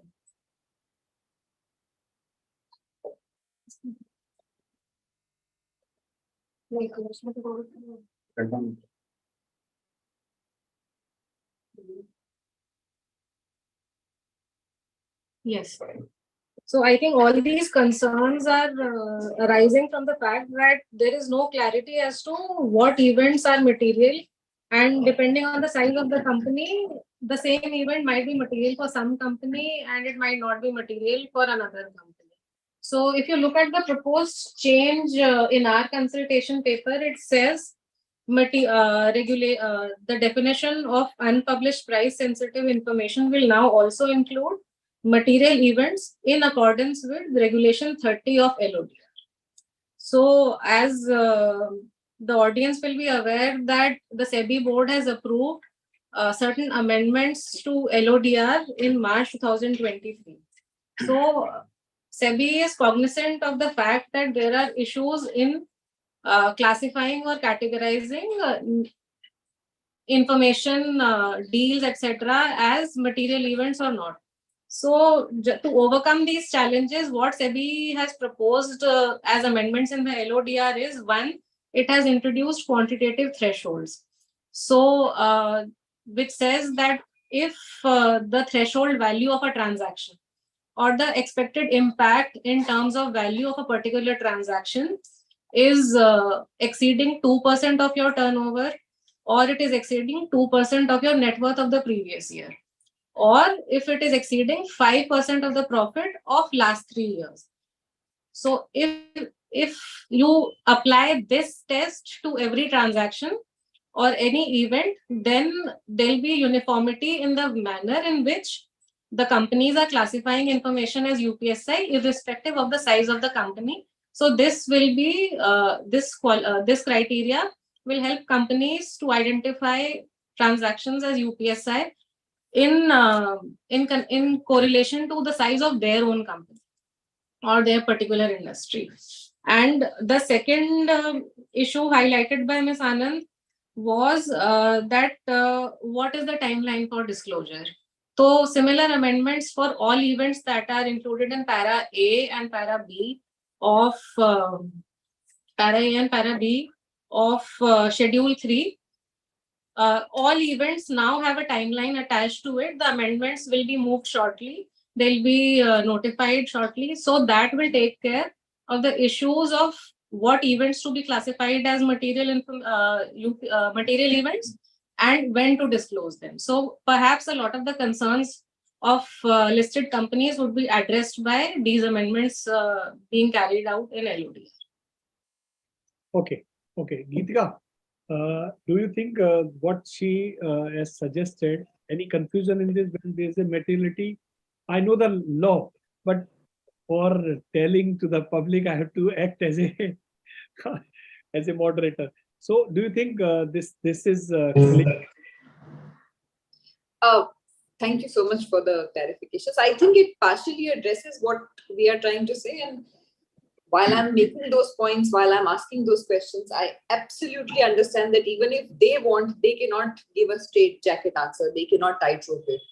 I know compliance is a journey, and they are walking on that journey with us. When they had taken off that requirement a few years back, it was essentially to help the industry. It's just that it went haywire and they are coming back with it. Again, a very important step. But I'm saying the point that I was highlighting earlier, when I see it from a compliance point of view, there are multifold issues. One of the issue is that the real dichotomy is connecting all these points. If the fact that they are making is by virtue of the separate listing regulation clarifications and amendments, these points will be answered. I think we'll have to see the interplay of all the amendments coming together. And frankly, one of the points that I've been highlighting so many years altogether is that the very fact that we have so many amendments and back to back is sometimes itself a little mind boggling. And I'm just putting the fact right out there. The other point is from an industry point of view. Today, assume I am a part of a certain transaction. Right now, say it will take at least 6 months for these amendments to come. Today, when I have to, if I'm dealing with a UPSI and as a compliance officer, if I'm in doubt, do I have a window, a SEBI officer who can help me and guide me in the interim? And I'm making a very, very different point here because your informal guidance system has been very helpful, but we all know that it takes a lot of time. The information that we're dealing with, why do you think this becomes a pain point? Because I have no one to ask. It is UPSI, I cannot even share and ask. I therefore need someone who I can genuinely ask and get help from a regulator's point of view so that I can avoid any other issue. I think all of us compliance officers take listing non-compliance as one of the sins if committed, and therefore we are all worried that we don't want to fall on that loop.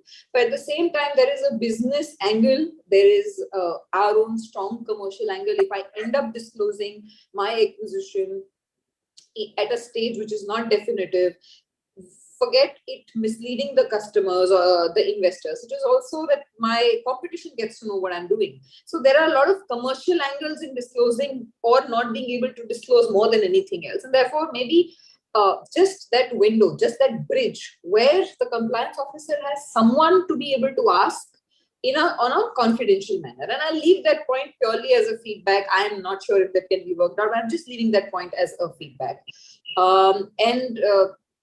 Also, one of the things that I've seen is the real difficulty that is in-house.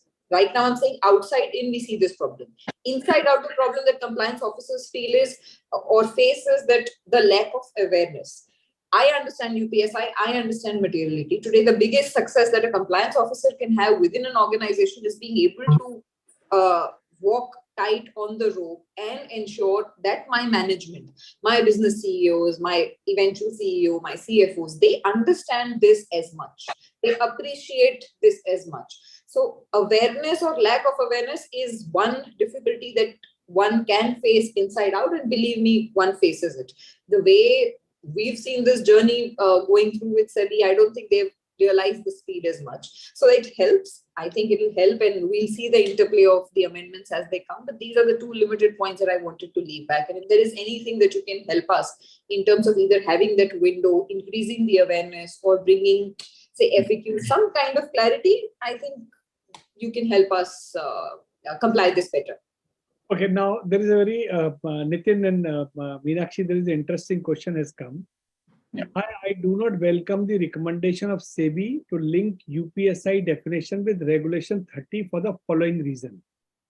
The purpose of Regulation 30 is to ensure symmetry of information, while that of the PIT regulation is to curb misuse of information. As a professional, I fully welcome proposed amendment to Regulation 30, which will bring quantitative and objective criteria that will ensure consistent, uniform, and clarity in material information across industry. Linking Regulation 30 information to SDD will certainly unease doing of business, for the reason that PIT imposed requirement like trading window closure, SDD, etc., which are not enforceable at the time or at all times practically.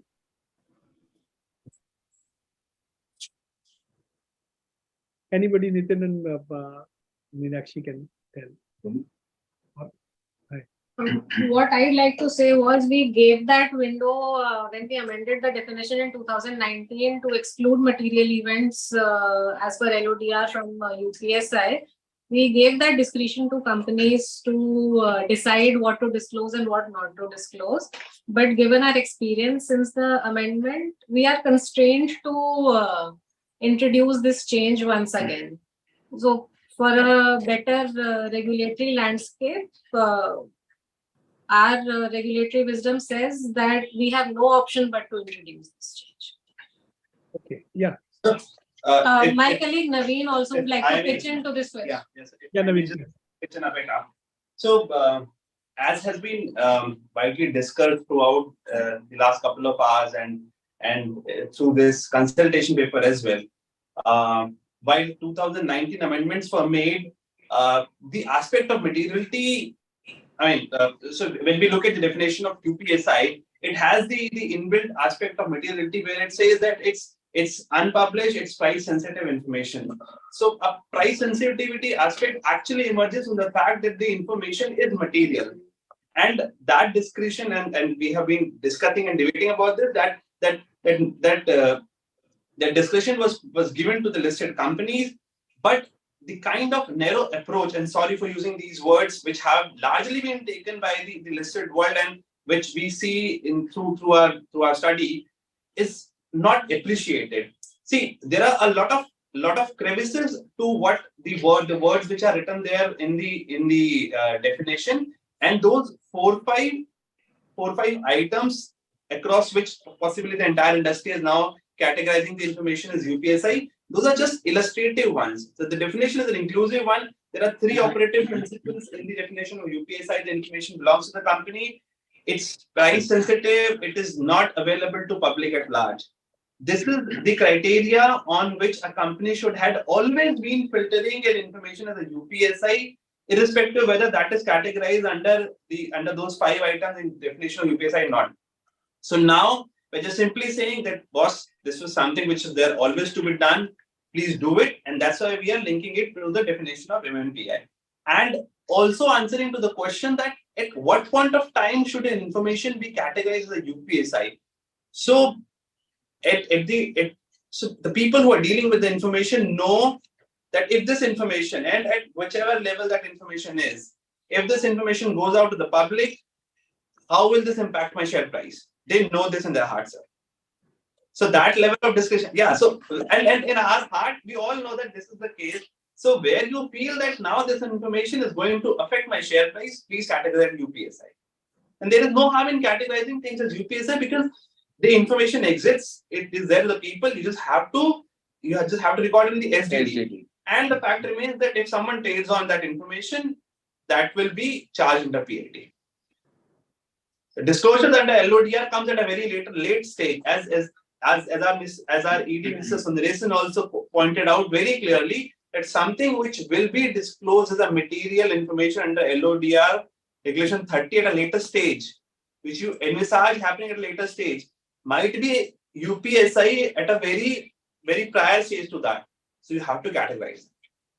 I hope, Himangi, your question is answered by team SEBI clearly. I hope any point subsequent you can give. So now, at what stage the amalgamation or acquisition, we can say that it is UPSI and trading window should be closed? Sir, I just replied to that question. So there is no straitjacket answer to that. But yes, people who are dealing with the information, they know that at what stage this becomes UPSI. No, I'll tell you. There was a very interesting case has come to us.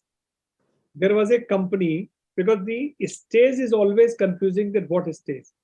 There was a company which there was dispute going on. Okay. Now the dispute was going on continuously. So sometimes ups and downs, sometimes settlement is taking place, sometimes something is happening. Ultimately, it is situation like this.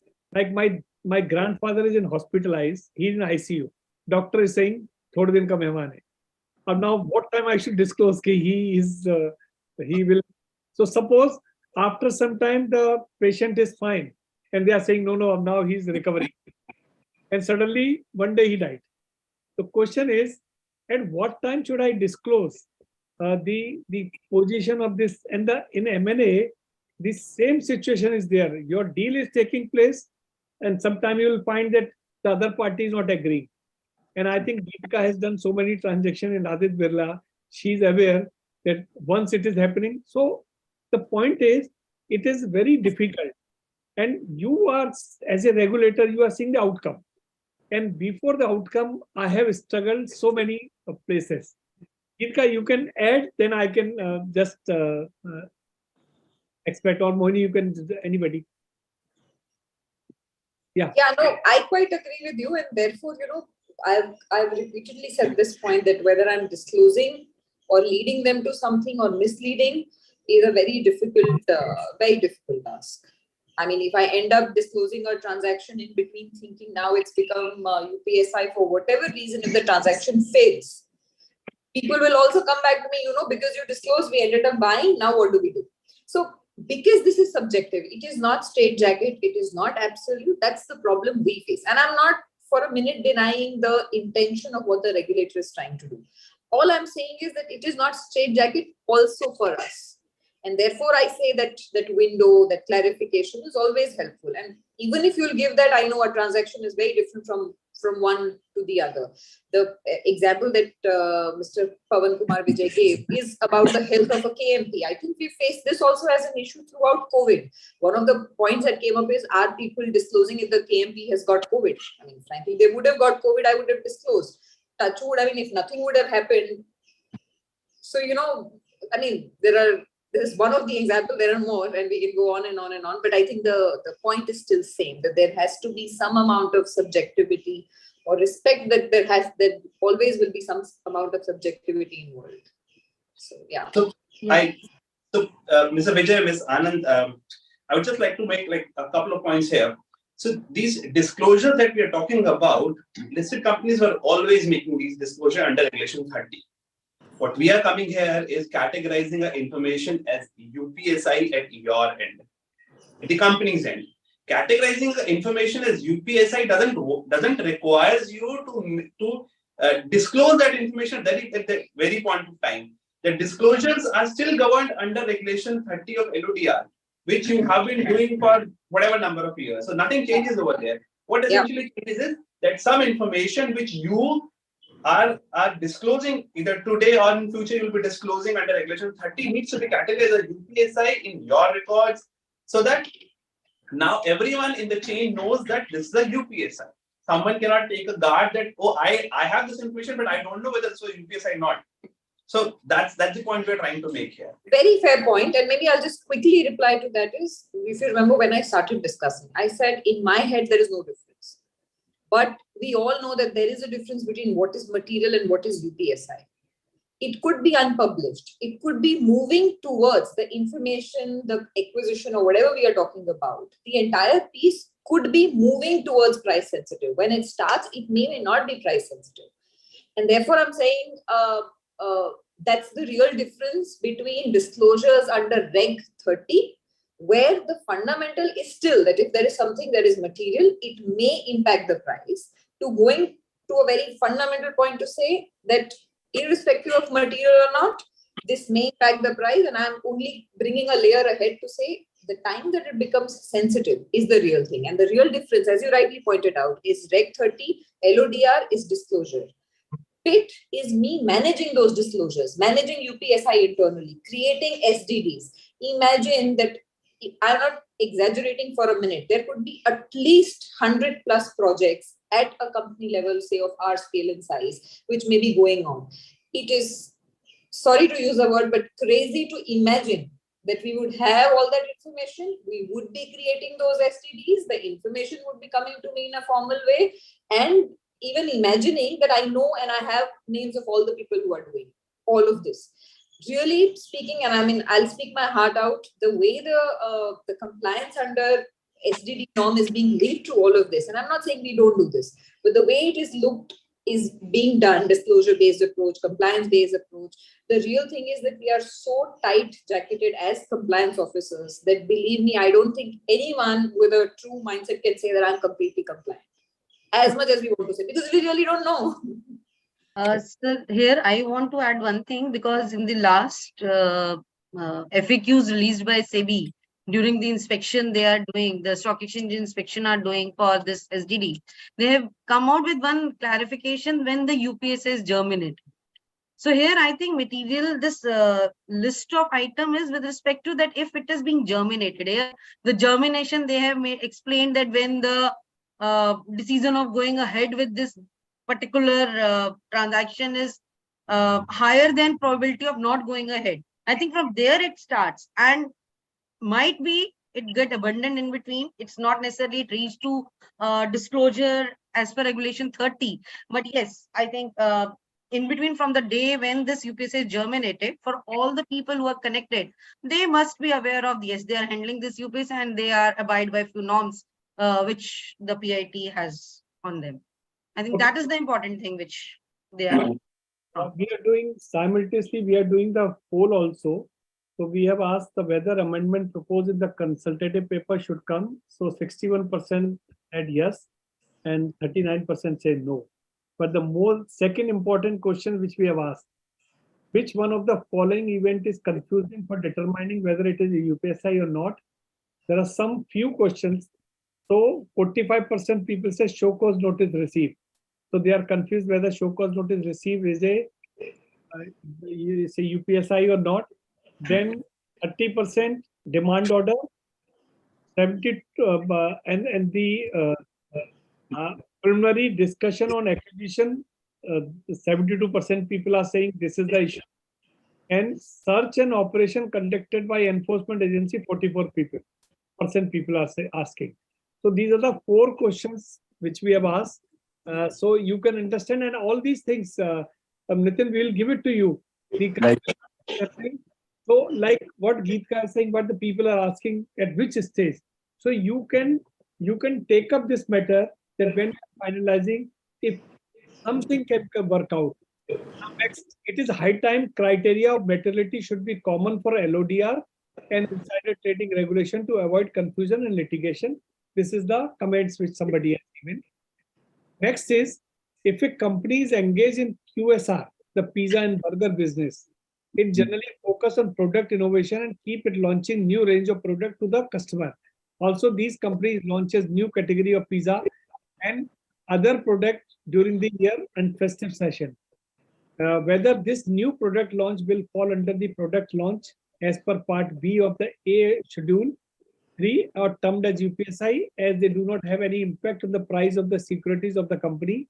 This need to be reviewed specifically in QSR companies. I think that is this is not a launch of the new product and something you are modifying during the festive season. It is not UPSI. So am I right? Yes, sir. It seems No. like that. But the But, thing is, if you apply the objective threshold of whether it will be more than 5%, the impact of that decision, the projected impact of that decision will be more than 5% of my last 3 years profit or loss, or similar other criteria. So if we apply that test to the profit projection of a particular project of launching of a new line, so in my personal opinion, it will be a material event to be disclosed. It depends upon the size of the. Correct. yes, exactly. Correct. The profit, the sales. The projected value of the projected value of the decision will Like some companies coming out with pizza Diwali pizza where sale is 70% in the term of Diwali. So then Yeah. correct. Okay. Now somebody asked contra question that we'll give you separate answer because not is today's topic. Regulation 30 of LODR includes certain disclosure requirement of informational nature and are not UPSI. It's age of share transfer agent, procedure of general meeting, shareholders notice. These are not material information. Whether SEBI intend to include these are as well as UPSI and therefore making SDD entries. Now I'll just, because some people have asked question, I will simplify. The part A issues should go to SDD or not? That's a simple question. Part A of LODR, like appointment and other thing, it will go to SDD entity. Yeah, so under the current construct of the consultation paper, we are referring to whatever disclosures which are required to meet under Regulation 30 to be part of UPSI, and then whatever attendant compliances which are to be made for with respect to UPSI under PA regulation need to be done. Of course, we are inviting comments on it, so that It's just a consultative it's a process. consultation paper It's that just is a under discussion. discussion. So we'll take this inputs and Yeah. we'll So take whatever this. input that we receive, yeah. Okay, so this point will definitely help. Okay, are these 5 points mentioned under UPSI definition mandatory to be included in the ambit of UPSI, or is there any discretion available? Yeah, that discretion was available earlier. Which 5 points are It's still available. That discretion is still available. No, The 5-point UPSI definition is the No. No, So no, there no, is no. no So discretion. there's no distinction. So let us be very clear on this, sir. That the 5 points under the UPSI definition are the illustration of what all can constitute as a UPSI. And of course, the ambit of UPSI is far bigger than this. So then there is absolutely no ambiguity. Anything under the sun that covers under these 5 points is a UPSI. In fact, there are a whole lot of other things as well which are under the definition of UPSI, which unfortunately are not getting covered today. Exactly. And that's why possibly we have to bring out this consultation paper. No, the larger issue is that perhaps companies, while making disclosures, are focusing on those 5 points, but they are losing focus on the other part of the definition, which says information which will materially affect the price. So the focus is somewhere lost on the materially affecting the price of the security. So it's not limited to those, it's much wider, as Naveen said. Yes, it says ordinarily including, but not restricted to information relating to the following. Okay. If all press release relating to awards, credit rating under Regulation 30 of LODR will be required to be treated as UPSI and which tracked in STD. Yes, that is the Same current answer. proposal. If there are any inputs or suggestions which the audience wants to give, the email ID to which these comments can be sent is there in the consultation paper. We are open to inputs and suggestions to tweak the proposal according to feedback.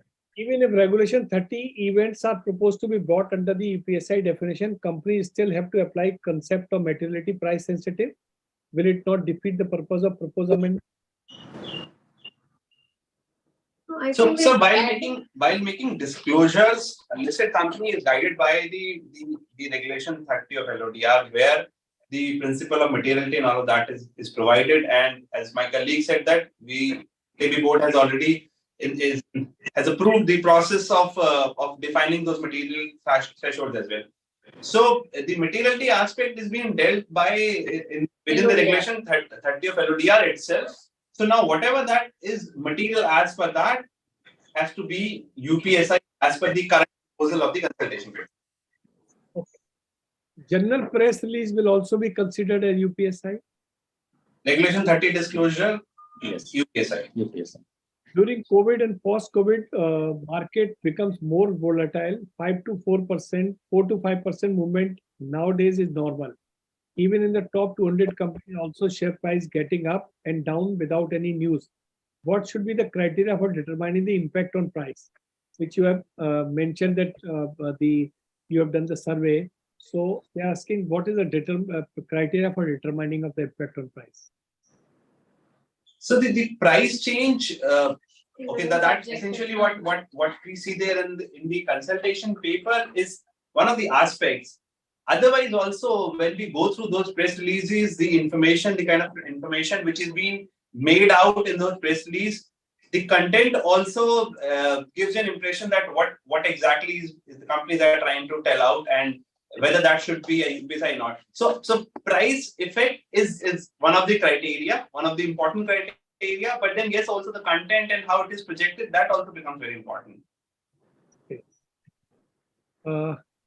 Once the proposed change in definition of UPSI is notified, it will require the listed company to close the trading window for all the events information covered in Schedule 3. Closure of trading window before all the announcement under Schedule 3 may be extremely difficult as many times. The company secretary would come to know about such events information only a few hours before the actual stock exchange announcement. This practical aspects need to be looked into. I think this is the same point I was saying. So this Yes. point, everybody's pain point. So when you are finalizing this point, We will take this as an input. what is the percentage change in prices considered material? It is defined in regulation. What is percentage change in price is considered material? Is it defined in regulation? No, No, instead of percentage change in price, the focus is on material, and the percentage change, the size of the transaction and the percentage it is of turnover or profit or loss, that will determine material. Moni, you want to add anything? Yes, sir. I think percentage change means like, because in the ordinary course of trading, if the company is in the ordinary course of there is no per se this information comes out, whatever the trading behavior or trading pattern of any security in that particular time period is, and because of this information, even a change, because there is no, it's a subjective, what is material, because it is subjective. If it changes from the present normal behavior of that particular trading in the scripts, I think that become a material change, because we can't define it like 2% or 6 months contra, 6 months will be contra, or 2% change is a material. I think from the normal trading pattern, if it changes because of this information, if we think it off, I think that will be the material. I think if I can just add one point to what Moini is saying, that wherever there is a surprise element, I mean, that's what I've understood. Whenever there could be a surprise element, even at 5% or regular, but if the investors were not expecting it at a certain point in time, so even the same percent could be material. That's what I wanted to bring in. Does it mean that all new UPSI item to be entered in SDD, closed trading window for respective DPs, only for all DPs? I think the people are much worried about their SDD compliances. They're not coming into that what this UPSI exactly, what the main purpose of defining this UPSI. The people are worried about whether we need to comply with this as SDD entry or not. Mohini, if I can come here, there is a part of law which is to be. This is how we should be. This is how the compliance should be. And there's a major part of compliance which is to do. While we've discussed the to be, the real issue comes when, or to the people who are actually sitting there and doing it. And that's the real pain point. We all want to be, but can we really do it as much? But I think this illustrative list will help, because if because SDD entry is not the duty of an compliance officer. What I personally think. So I think that will be better, that if everyone knows, they may be able to enter those things in SDD. I have 10, 15 more questions, so please, we have to be very short, okay? Now, somebody is asking that this high debt securities, that is also, please share your views on applicability on high value debt listed company. I think that is applicable to them also. Okay. Listed. Whether both part A and B items to be necessarily entered into SDD and closure of trading window. I think, Nitin, this is the question everybody is asking, A or B. So this is very clear than any transaction. So give the final view. Part A and part B. It is all the transaction of part A and B necessarily enter into SDD or material? Yes. The answer as of now, based on the proposed change, is yes. For both part A and part B. But if there are any reservations or issues in implementation of this proposal, we are open to suggestions. And once we get those suggestions, we'll deliberate on those to suitably address that before bringing out any change in the law. Because after every 2 questions, this is the question which people are asking. So this is the important To add in this, I think trading window closure is for only those people who are involved in that transaction. Trading window closure is not for all the, for the entire community of designated persons. Yeah.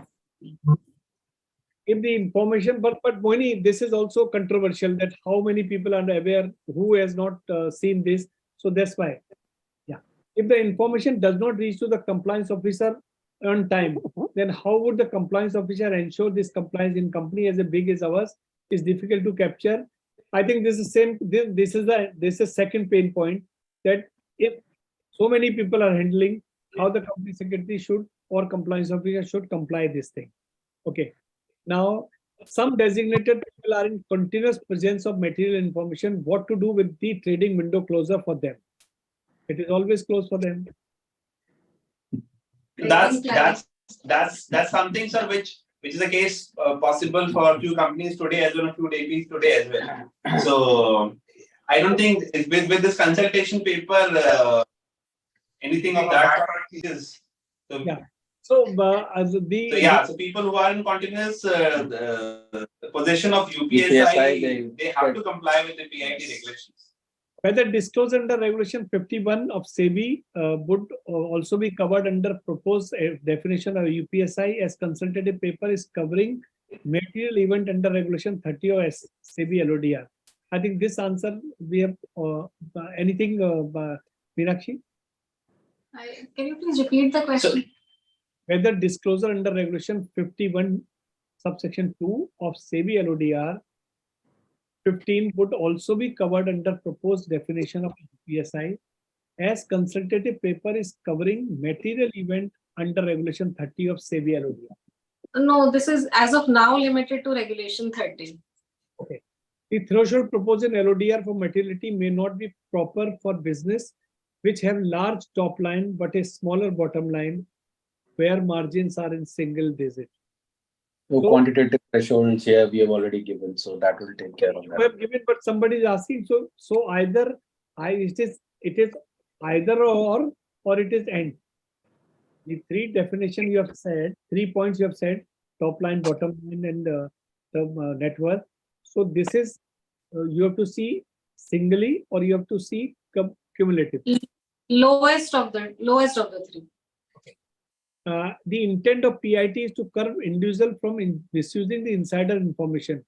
Given that a particular material information can be accessible by many within and outside the organization, mandating PIT compliance for all material information is only a theoretical step and will not necessarily address the objective of the prevention of fraudulent trading, leak of information. If somebody is giving comments, so let's take up and we'll send it to you. Signing of agreement appearing at part A, para A or para B as well.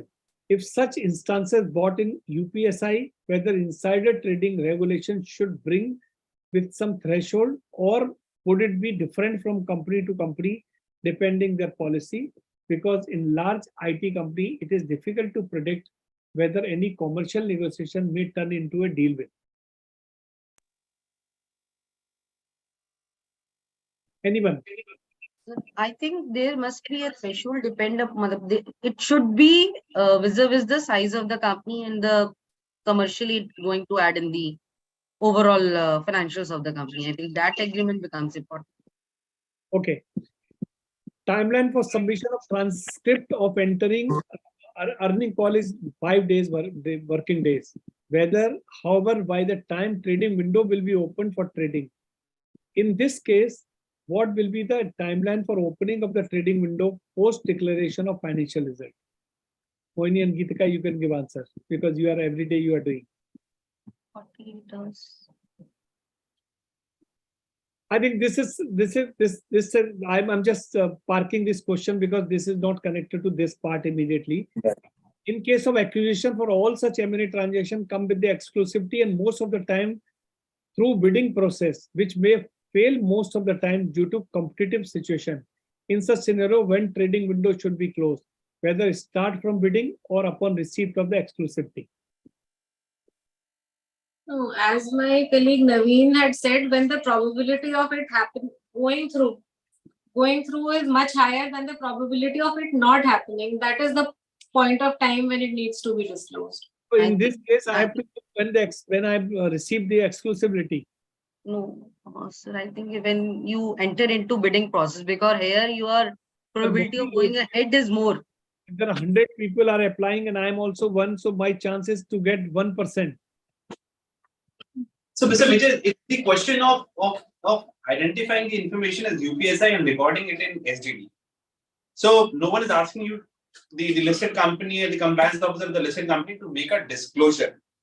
So, I would possibly expect the companies to exercise prudence, and wherever they start feeling that the probability of going ahead is now higher than possibly failing, the event needs to be categorized UPSI. Now, they cannot be one size fit all sort of an approach for each and every kind of company, different sectors, different sizes of the company, different sizes of the deal. So, depending upon their specific circumstances, this decision has to be taken. Right, correct, Naveen, absolutely right. Yeah. In case of acquisition, all such eminent script came exclusively most of the time through. Now they say, okay, if these criteria to be implemented as part of LODR, then sale of shares received in ESOP to be allowed as exemption and should not be treated as insider trading. That somebody is giving suggestion, so you can consider that point. Okay. In case of resignation of KMP, the date of resignation and actual relieving date will be different. Whether the early is a SDD trigger on the date of resignation and cumulative on the actual disclosure under Regulation 30 of Stock Exchange, please clarify. I So think now yeah. LODR will take care of that because it specifies timelines of when a KMP resigns. So you have to disclose within 7 days of them giving in the resignation. So as far as LODR is concerned, it has a timeline. So I would just like to add one point here. So with the proposed amendment, what SEBI is essentially trying to do is give more clarity, as my colleagues and our ED also has said earlier, that it's more clarity and certainty in the minds of the people who are dealing with the information, whether the information is to be categorized as a UPSI or not. Now, putting everything under straight jackets across all the possible scenarios and situation is neither possible for the regulator and nor warranted as well, because we are not sitting in the shoes of the people who are running the business.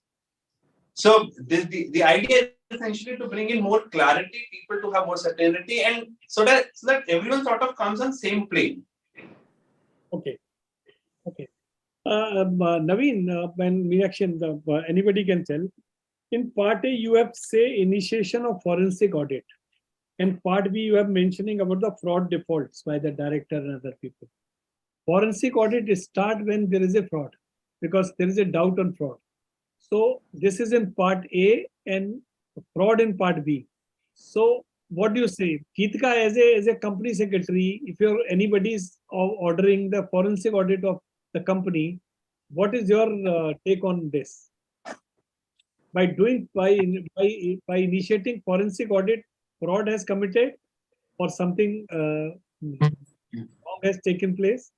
Not at all. So what will you do?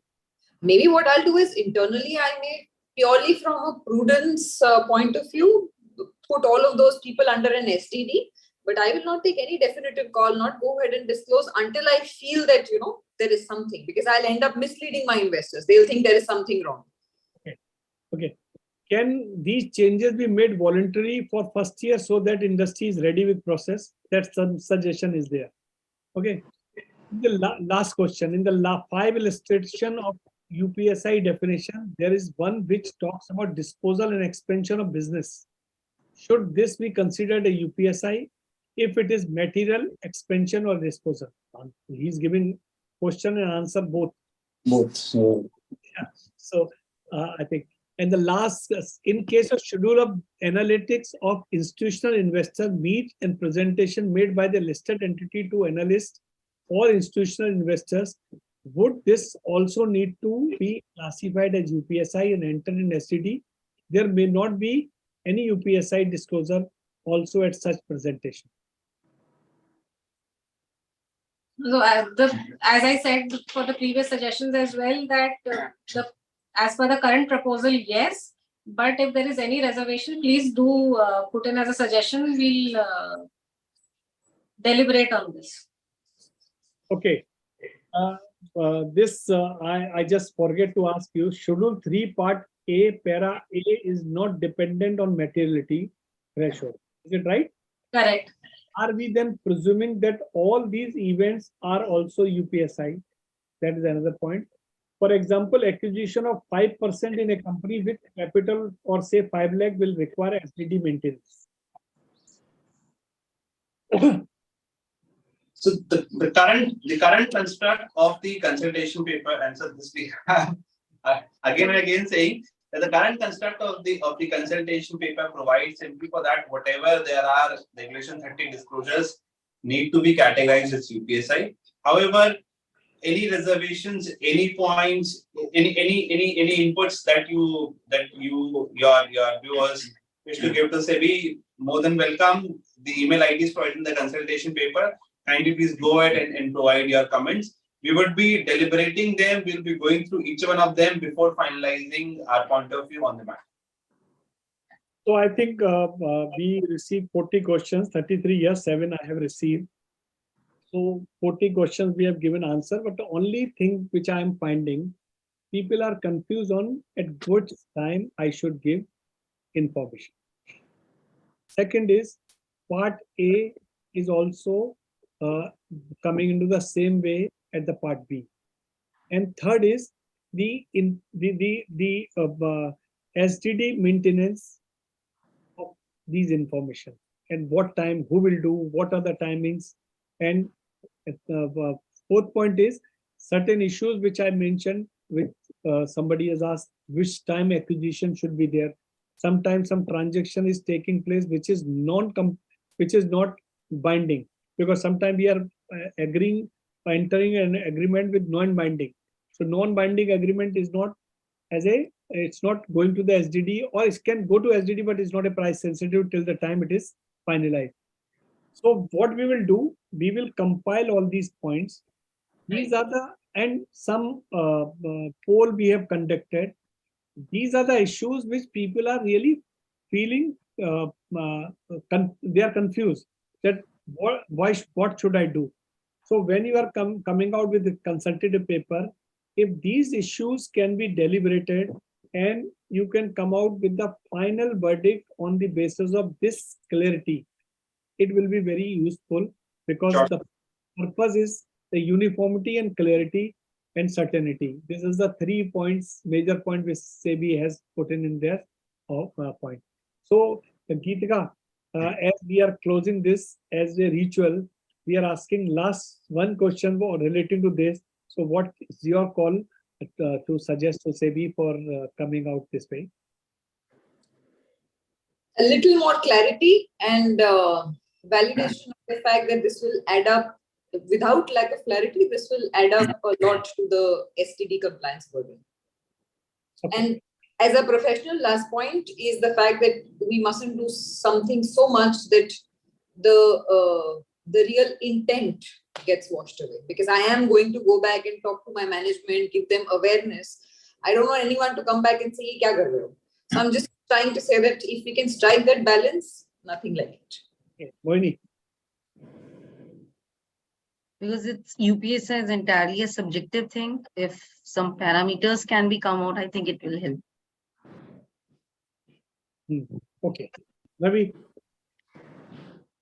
So we appreciate, sir, for you organizing this webinar and the feedback that we have received from the practicing community and from your viewers.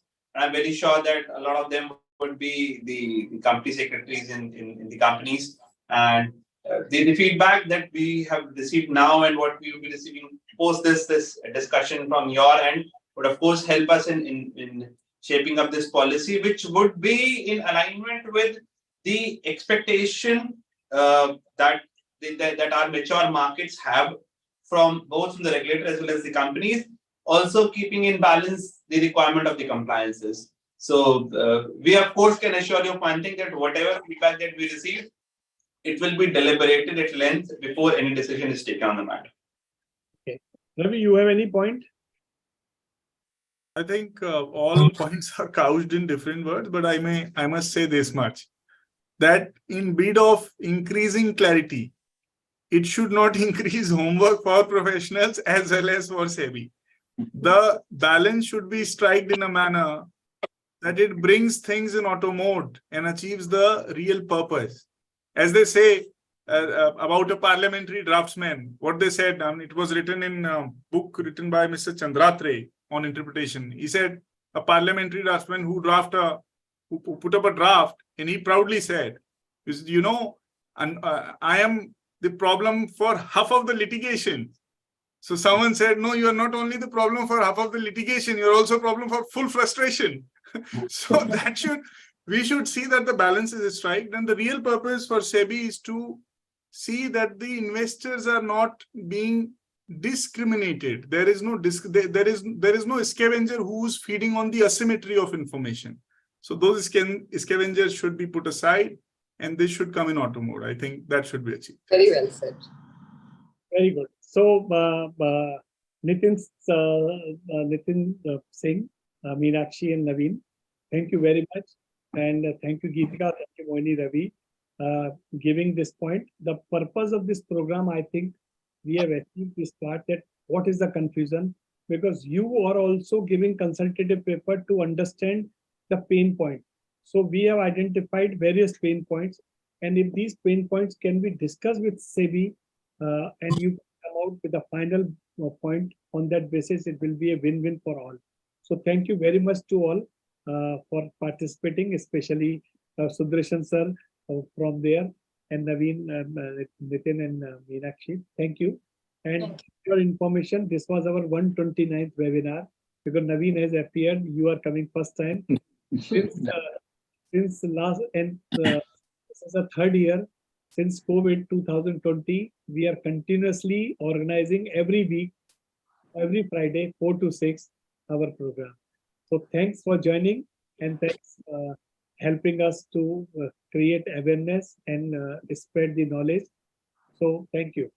Friends, this journey will continue. And as you are aware that next Friday, that is the first Friday of the month, we are doing the updation on company law, security law, and the insolvency and FEMA.